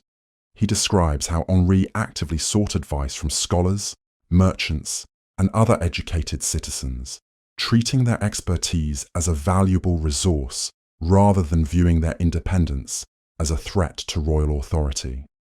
This willingness to listen to criticism and incorporate different perspectives into government policy represented a fundamental rejection of everything Catherine had believed about political leadership. She had always seen governance as a zero-sum competition where any limitation on royal authority represented a dangerous concession to potentially rebellious subjects. Henri understood that effective governance required building consensus and cooperation rather than simply imposing the rebuilding French institutions' ruler's will through force. His success demonstrated that Catherine's authoritarian methods had been not just morally questionable, but practically counterproductive. The religious settlement that Henri negotiated through the Edict of Nantes in 1598 stands as perhaps the most complete repudiation of Catherine's entire approach to religious diversity, where she had insisted that religious unity could only be achieved through the elimination of religious minorities. Henri created a legal framework that protected both Catholic and Protestant communities while maintaining overall political unity. The edict granted French Protestants the right to worship freely in designated areas, hold public office, maintain their own schools and universities, and even garrison certain fortified cities for their protection. At the same time, it reaffirmed Catholicism as the official religion of France and guaranteed Catholic control over most public institutions. This compromise satisfied neither religious extremists on either side, but it created exactly the kind of stable, prosperous, and peaceful kingdom that Catherine had always claimed to be working toward. The fact that Henri achieved through tolerance and compromise what Catherine had failed to accomplish through decades of persecution and violence provided a devastating critique of her entire political philosophy. Pastor Samuel Bocart was a Protestant minister who had spent Catherine's reign hiding in caves and abandoned buildings to avoid the persecution that had driven most of his colleagues into exile or to their deaths. Under Henri's rule, Pastor Bocart was able to establish a thriving congregation in the city of Caen, where Protestant and Catholic citizens coexisted peacefully and often collaborated on community projects. Pastor Bochart's sermons from this period emphasized themes of reconciliation, forgiveness, and the possibility of building a society based on mutual respect rather than religious hatred. His success in attracting both Protestant and Catholic audiences to interfaith discussions about moral and social questions demonstrated that the religious antagonism Catherine had always assumed was inevitable was actually largely the product of her own policies. The cultural renaissance that flourished under Henri's rule provided additional evidence of how completely Catherine's reign had stifled French intellectual and artistic development. The climate of fear and persecution that had characterized her later years was replaced by an environment that encouraged creativity, innovation, and the kind of cultural exchange that had made early 16th century France a center of European Renaissance achievement. Playwright Jean de Marais was one of many artists who returned from exile to contribute to the cultural revival that marked Henri's reign. His comedies and tragedies explored themes of religious reconciliation, political wisdom, and the possibility of healing the wounds that decades of civil war had inflicted on French society. Jean's most successful play, The Merchant of Rouen, told the story of a Catholic businessman and his Protestant partner who overcome religious prejudice to build a successful commercial enterprise that benefits their entire community. The play's popularity demonstrated popular hunger for narratives that emphasize cooperation and mutual understanding rather than the religious hatred that Catherine's reign had encouraged. The scientific and intellectual achievements that began to emerge under Henri's rule also highlighted how much potential Catherine's policies had wasted. French scholars who had spent decades focused on basic survival or religious controversy were finally free to pursue the kind of innovative research that had characterized the early Renaissance period. Mathematician François Viète made groundbreaking contributions to algebra and trigonometry that established France as a leader in mathematical innovation.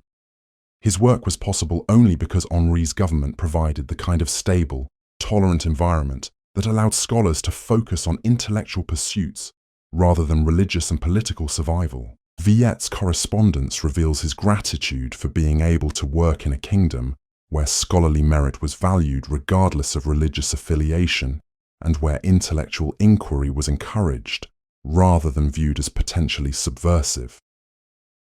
His achievements represented the kind of cultural flowering that might have occurred decades earlier if Catherine had chosen tolerance over persecution as her governing philosophy. The international reputation that France began to recover the most objective under Henri's rule provided perhaps measure of how completely Catherine's reign had damaged the kingdom's standing in European affairs. Foreign courts that had spent decades viewing France as a source of instability and religious fanaticism began to cede ally and cultural it, once again, as a sophisticate leader.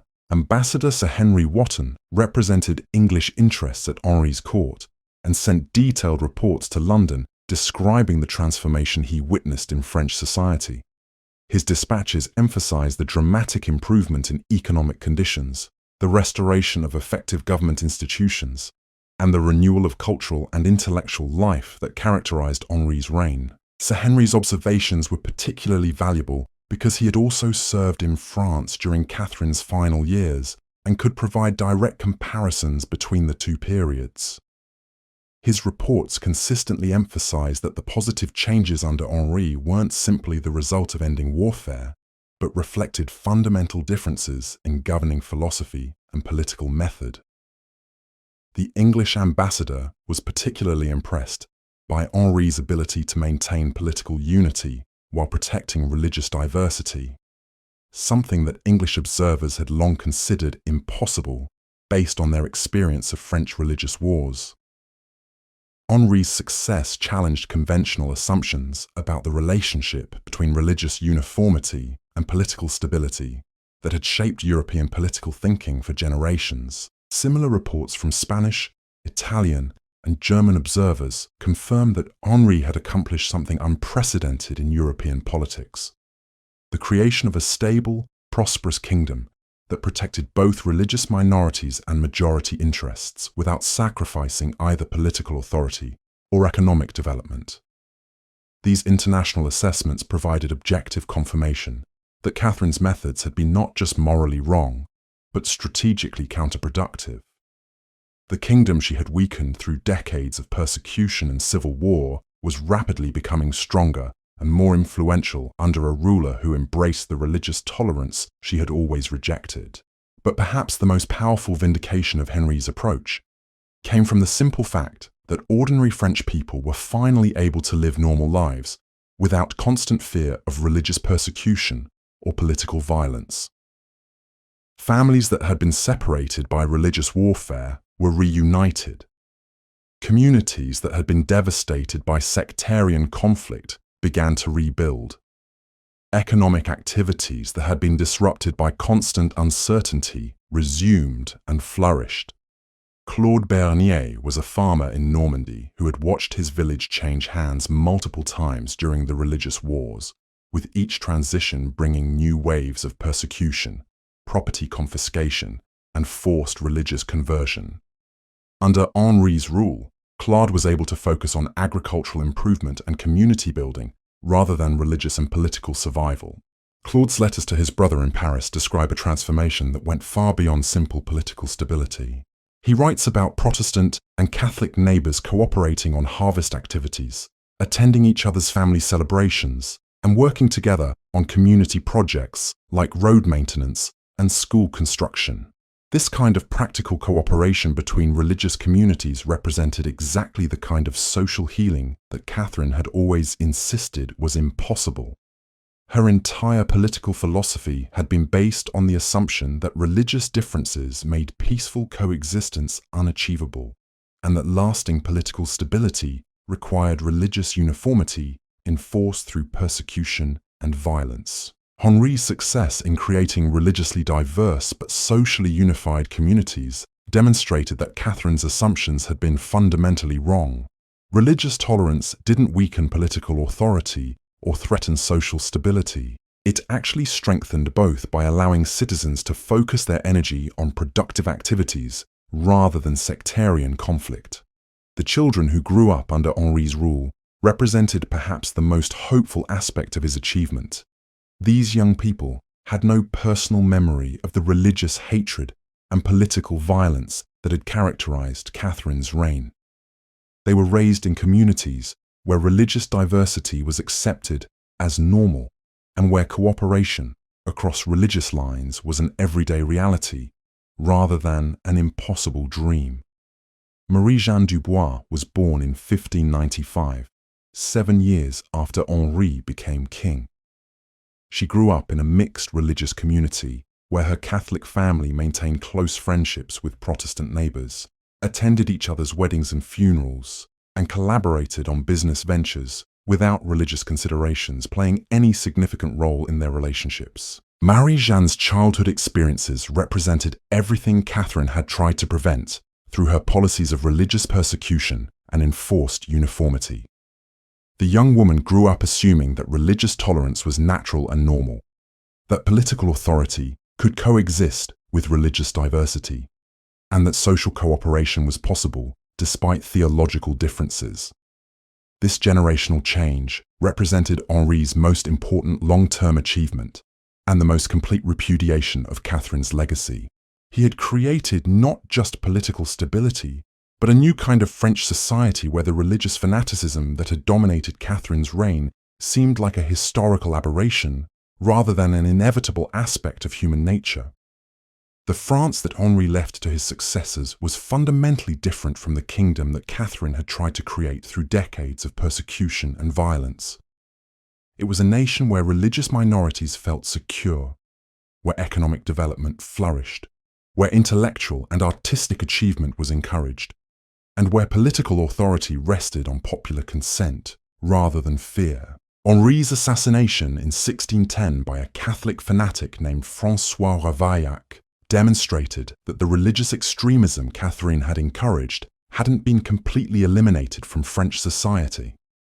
But the overwhelming popular grief that followed Henri's death, including mourning from both Protestant and Catholic communities, showed how successfully he had built a unified kingdom based on tolerance and mutual respect. The contrast between popular reactions to Henri's death and the general indifference that had greeted Catherine's passing 21 years earlier revealed everything about the differences between their approaches to political leadership. Catherine had been feared and occasionally respected, but she had never been genuinely loved by her subjects in the way that Henri was mourned by people from all social classes and religious communities. This difference in popular affection reflected the fundamental distinction between rulers who govern through fear and those who govern through consent, between leaders who see their subjects as potential enemies to be controlled and those who treat them as fellow citizens whose welfare is connected to their own success. Henri's legacy would shape French political development for centuries to come, establishing traditions of religious tolerance, economic development, and cultural achievement that would make France a leading European power. Catherine's legacy, by contrast, served primarily as a cautionary tale about the destructive potential of political extremism and moral corruption. The woman who had dreamed of proving herself worthy of royal authority through ruthless determination and political cunning had instead demonstrated how quickly even the most sophisticated civilizations could be damaged by leaders who prioritized personal power over moral principle. Her reign stood as a permanent reminder that political skill without moral wisdom was not just inadequate, but actively dangerous to the societies that such leaders claimed to serve. But Catherine's story also illustrated something important about the resilience of human civilization and the possibility of recovery from even the most destructive political experiences. The France that emerged from her reign of terror was ultimately stronger and more humane than the kingdom she had inherited, not because of her contributions, but because leaders like Henri IV had learned from her mistakes and chosen fundamentally different approaches to the challenges of governance. The merchant's daughter, who had transformed herself into the most feared woman in Europe, had indeed changed the course of history, but not in the way she had intended. Her legacy served not as a model for future rulers to emulate, but as a warning about the consequences of allowing ambition to overwhelm conscience and political calculation to replace moral consideration. Catherine de' Medici's reign would be remembered, not for the dynasty she had tried to secure or the enemies she had eliminated, but for the devastation she had inflicted and the lessons her failures had taught about the essential connection between moral leadership and lasting political success. The Poison Queen had indeed poisoned her era, but from that poison had eventually emerged a deeper understanding of what responsible governance required and what happened when those requirements were ignored. Her story remained relevant, not because her methods were worth copying, but because the temptations she had succumbed to, the desire for absolute control, the willingness to sacrifice moral principles for political advantage, the belief that fear was more reliable than trust as a foundation for authority, were permanent features of political life that every generation of leaders would need to recognize and resist. The transformation of France from Catherine's reign of terror to Henri's era of tolerance demonstrated that even the most damaged societies could heal if their leaders possessed the wisdom to choose cooperation over conflict, inclusion over persecution, and hope over fear. But it also showed how much unnecessary suffering could be inflicted when leaders made the opposite choices, and how long it could take to repair the damage that moral blindness and political extremism could inflict on entire civilizations.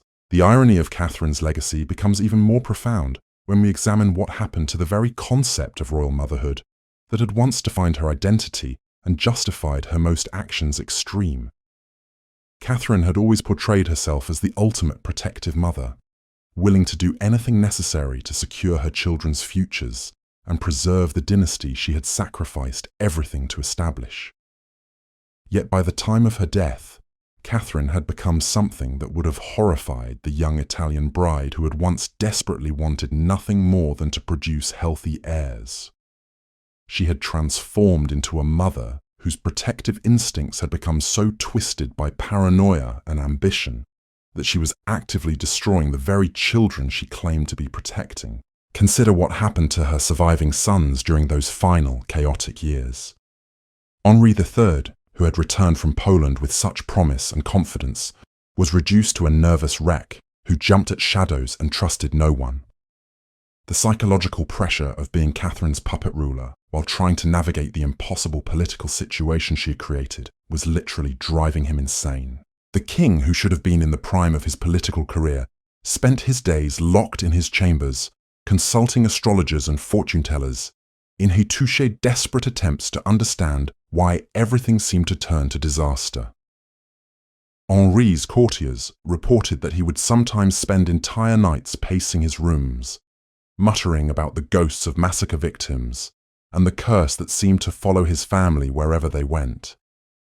But perhaps the most tragic victim of Catherine's twisted maternal protection was her daughter Marguerite, whose marriage to Henri of Navarre had been the centerpiece of the trap that led to the St. Bartholomew's Day massacre. Marguerite found herself caught between her mother's political schemes and her husband's Protestant cause, trusted by neither side and used by both as a pawn in games she had never wanted to play.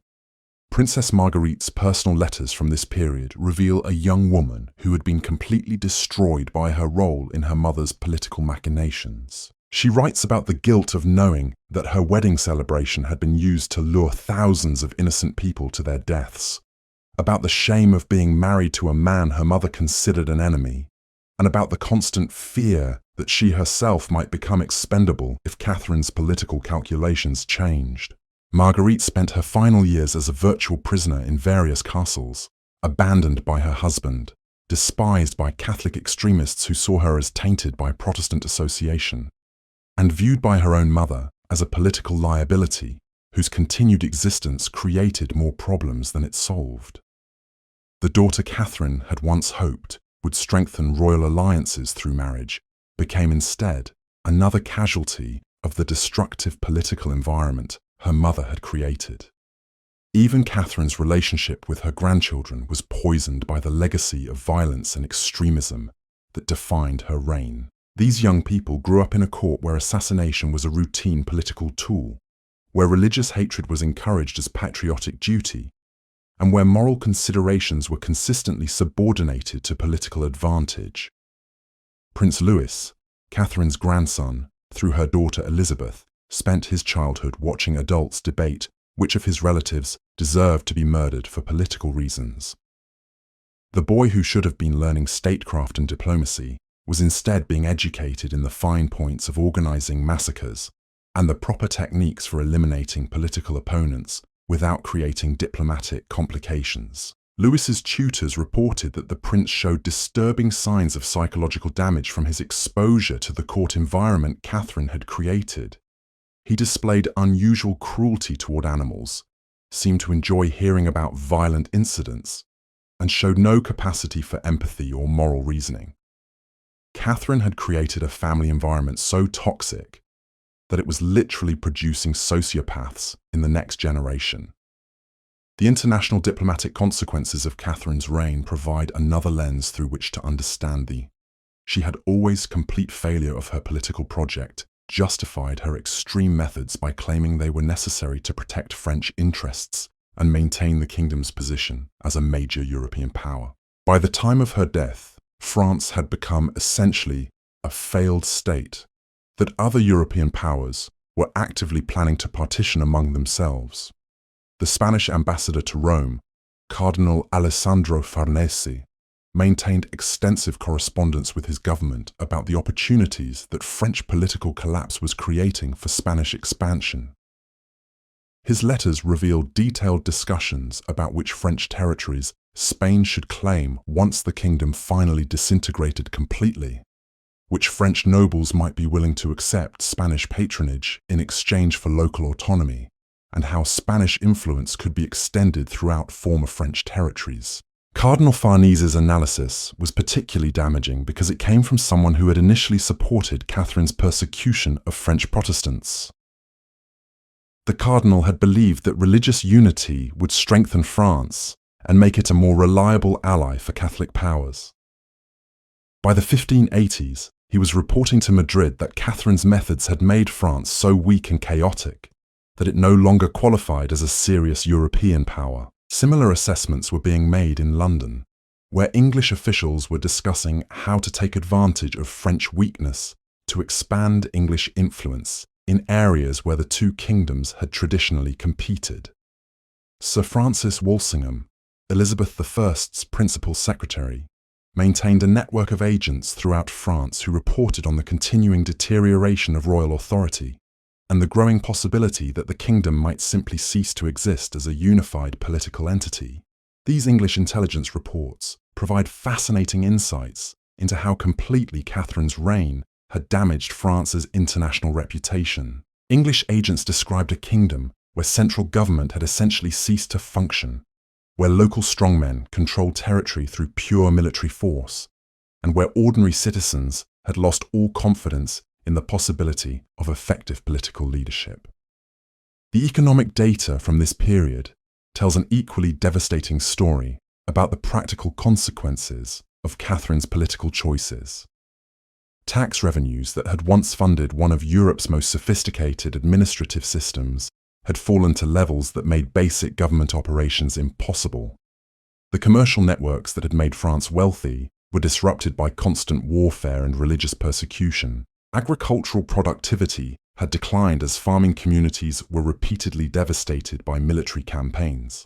Jean-Baptiste Mercier was a royal tax collector in the province of Burgundy who maintained detailed records of his attempts to gather revenue for Catherine's government during her final years. His account books reveal the complete collapse of the fiscal system that had once been the foundation of French royal power. Mercier's records show that by 1588, he was able to collect less than 20% of the taxes that had been route 80%, was lost-only gathered just a decade earlier, the remaining to a combination of factors directly traceable to Catherine's policies. Communities too devastated by religious warfare to pay taxes, merchants who had fled the kingdom to escape persecution, agricultural regions that had been depopulated by military campaigns, and local strongmen who simply refused to recognize royal authority. The tax collector's personal observations provide a ground-level view of how Catherine's political failures translated into practical consequences for ordinary French people. Mercier describes visiting villages that had been completely abandoned, finding prosperous farms reduced to burned ruins, and encountering surviving residents who were so traumatized by decades of violence that they no longer trusted any representative of royal authority. These economic consequences created a downward spiral that made political recovery increasingly difficult. As royal revenues declined, Catherine's government became less able to maintain the military forces necessary to impose order. As order collapsed, economic activity declined further, reducing revenues even more. The kingdom was trapped in a cycle of political and economic decay that seemed impossible to break. But perhaps the most damning evidence of Catherine's failure comes from examining what happened to the very communities she had claimed to be protecting through her persecution of Protestant minorities. French Catholic communities that had initially supported religious persecution as necessary for their own security found themselves increasingly victimized by the climate of violence and extremism that Catherine's policies had created. The city of Toulouse provides a particularly clear example of how Catherine's approach to religious conflict ultimately harmed the Catholic communities it was supposed to protect. Toulouse had been a center of Catholic orthodoxy, where Protestant minorities had faced discrimination and occasional violence even before Catherine's reign began. Local Catholic leaders had enthusiastically supported her escalation of religious persecution, believing it would strengthen their community's position. Father Michel Carrière was the prior of Saint-Cernin Abbey in Toulouse, and his correspondence reveals how completely Catholic expectations about religious persecution had proven wrong. Instead of strengthening Catholic unity and security, Catherine's policies had created an environment where Catholic extremists competed with each other for ideological purity, often targeting fellow Catholics who were deemed insufficiently zealous. Father Carrière describes watching his own religious community tear itself apart as different factions accused each other of secret Protestant sympathies, insufficient commitment to religious warfare, or excessive willingness to compromise with political moderates. The abbey that had once been a center of scholarly religious discussion became a battleground where monks spent more time denouncing each other than studying scripture or serving their community. The economic consequences for Catholic communities were equally devastating. Toulouse's economy had been built on trade relationships that included Protestant merchants from other regions of France and Protestant trading partners in foreign countries. Catherine's persecution destroyed these commercial networks, leaving even Catholic merchants impoverished and unable to maintain the charitable and religious institutions that had been central to their community identity. Guillaume Navarre was a Catholic cloth merchant in Toulouse who had initially supported religious persecution because he believed it would eliminate Protestant competition for his business.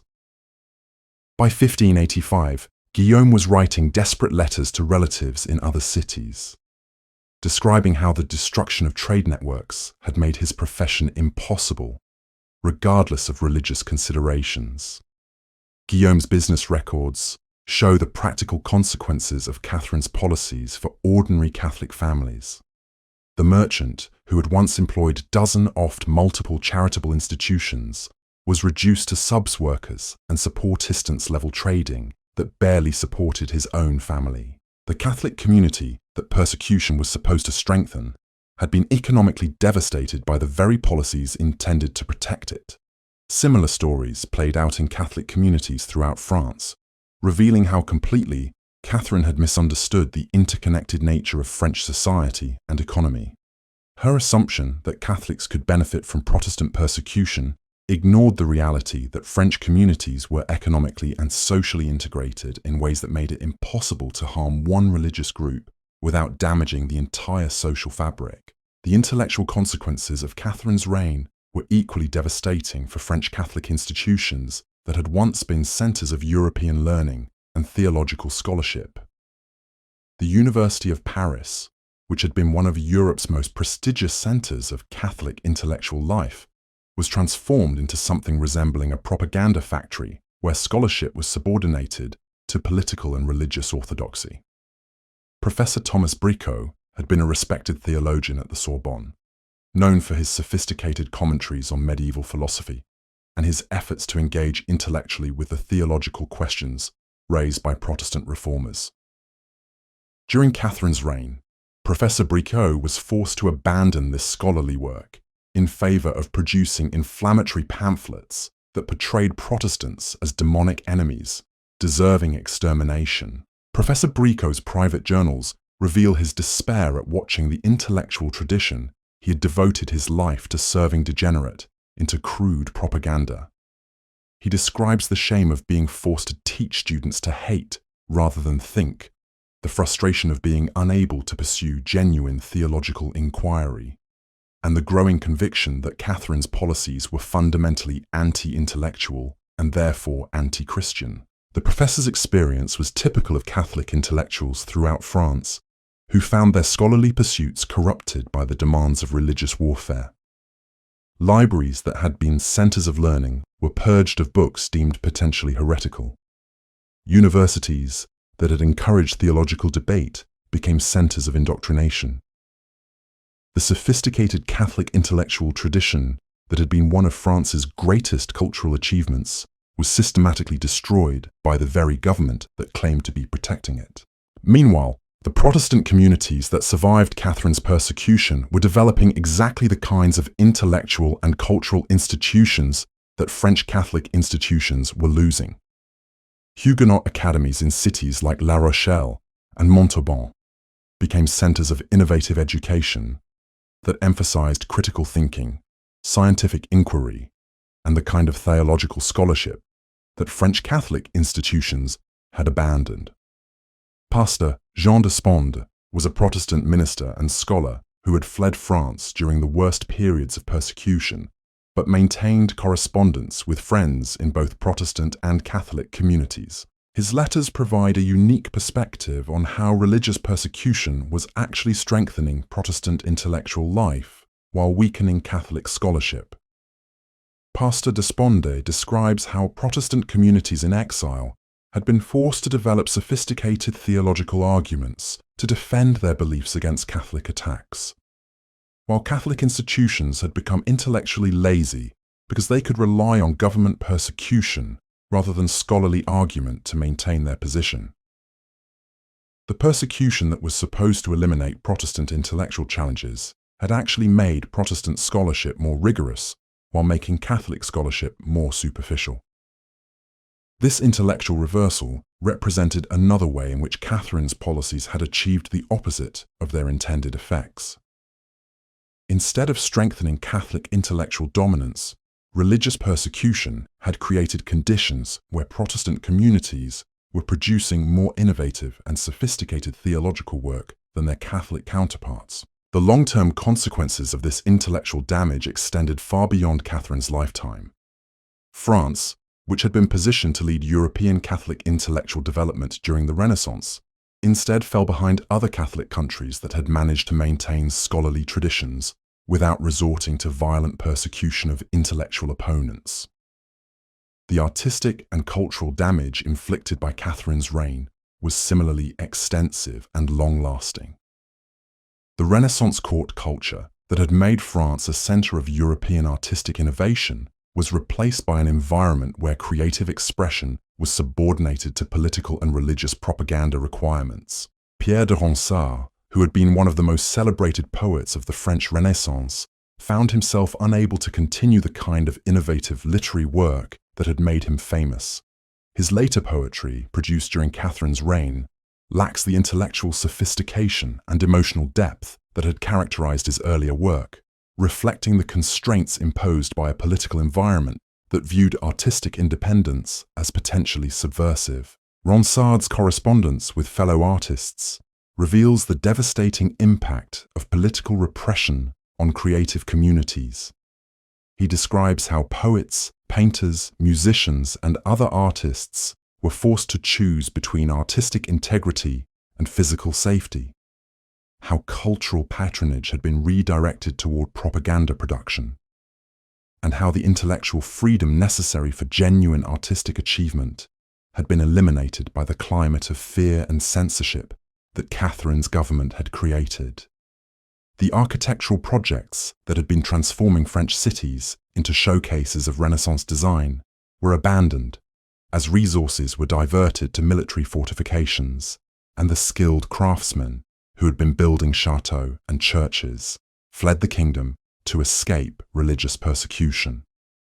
The physical landscape of France began to reflect the cultural and intellectual impoverishment that Catherine's policies had created. Master mason Jacques-Androuet du Cerceau had been responsible for some of the most impressive architectural achievements of the French Renaissance, including work on the Louvre Palace and several magnificent chateaux throughout the kingdom. During Catherine's reign, du Cerceau found himself increasingly restricted to military engineering projects as the government's priorities shifted from cultural achievement to warfare and fortification. Du Cerceau's architectural drawings from this period show a dramatic decline in both ambition and sophistication compared to his earlier work. The elegant proportions and innovative design elements that had characterized French Renaissance architecture were replaced by crude functionality designed to serve military rather than aesthetic purposes. The visual environment that French people inhabited was becoming as impoverished as their intellectual and cultural life. Catherine de' Medici, the woman who clawed her way from despised foreign bride to the most feared ruler in Europe, ultimately destroyed everything she claimed to be protecting. The merchant's daughter, who dreamed of proving herself worthy of a throne that never wanted her, ended up poisoning the very foundations of French civilization. Her story stands as one of history's most powerful warnings about what happens when ruthless ambition operates without moral constraints, and why the methods we use to gain power matter just as much as whether we succeed in getting it.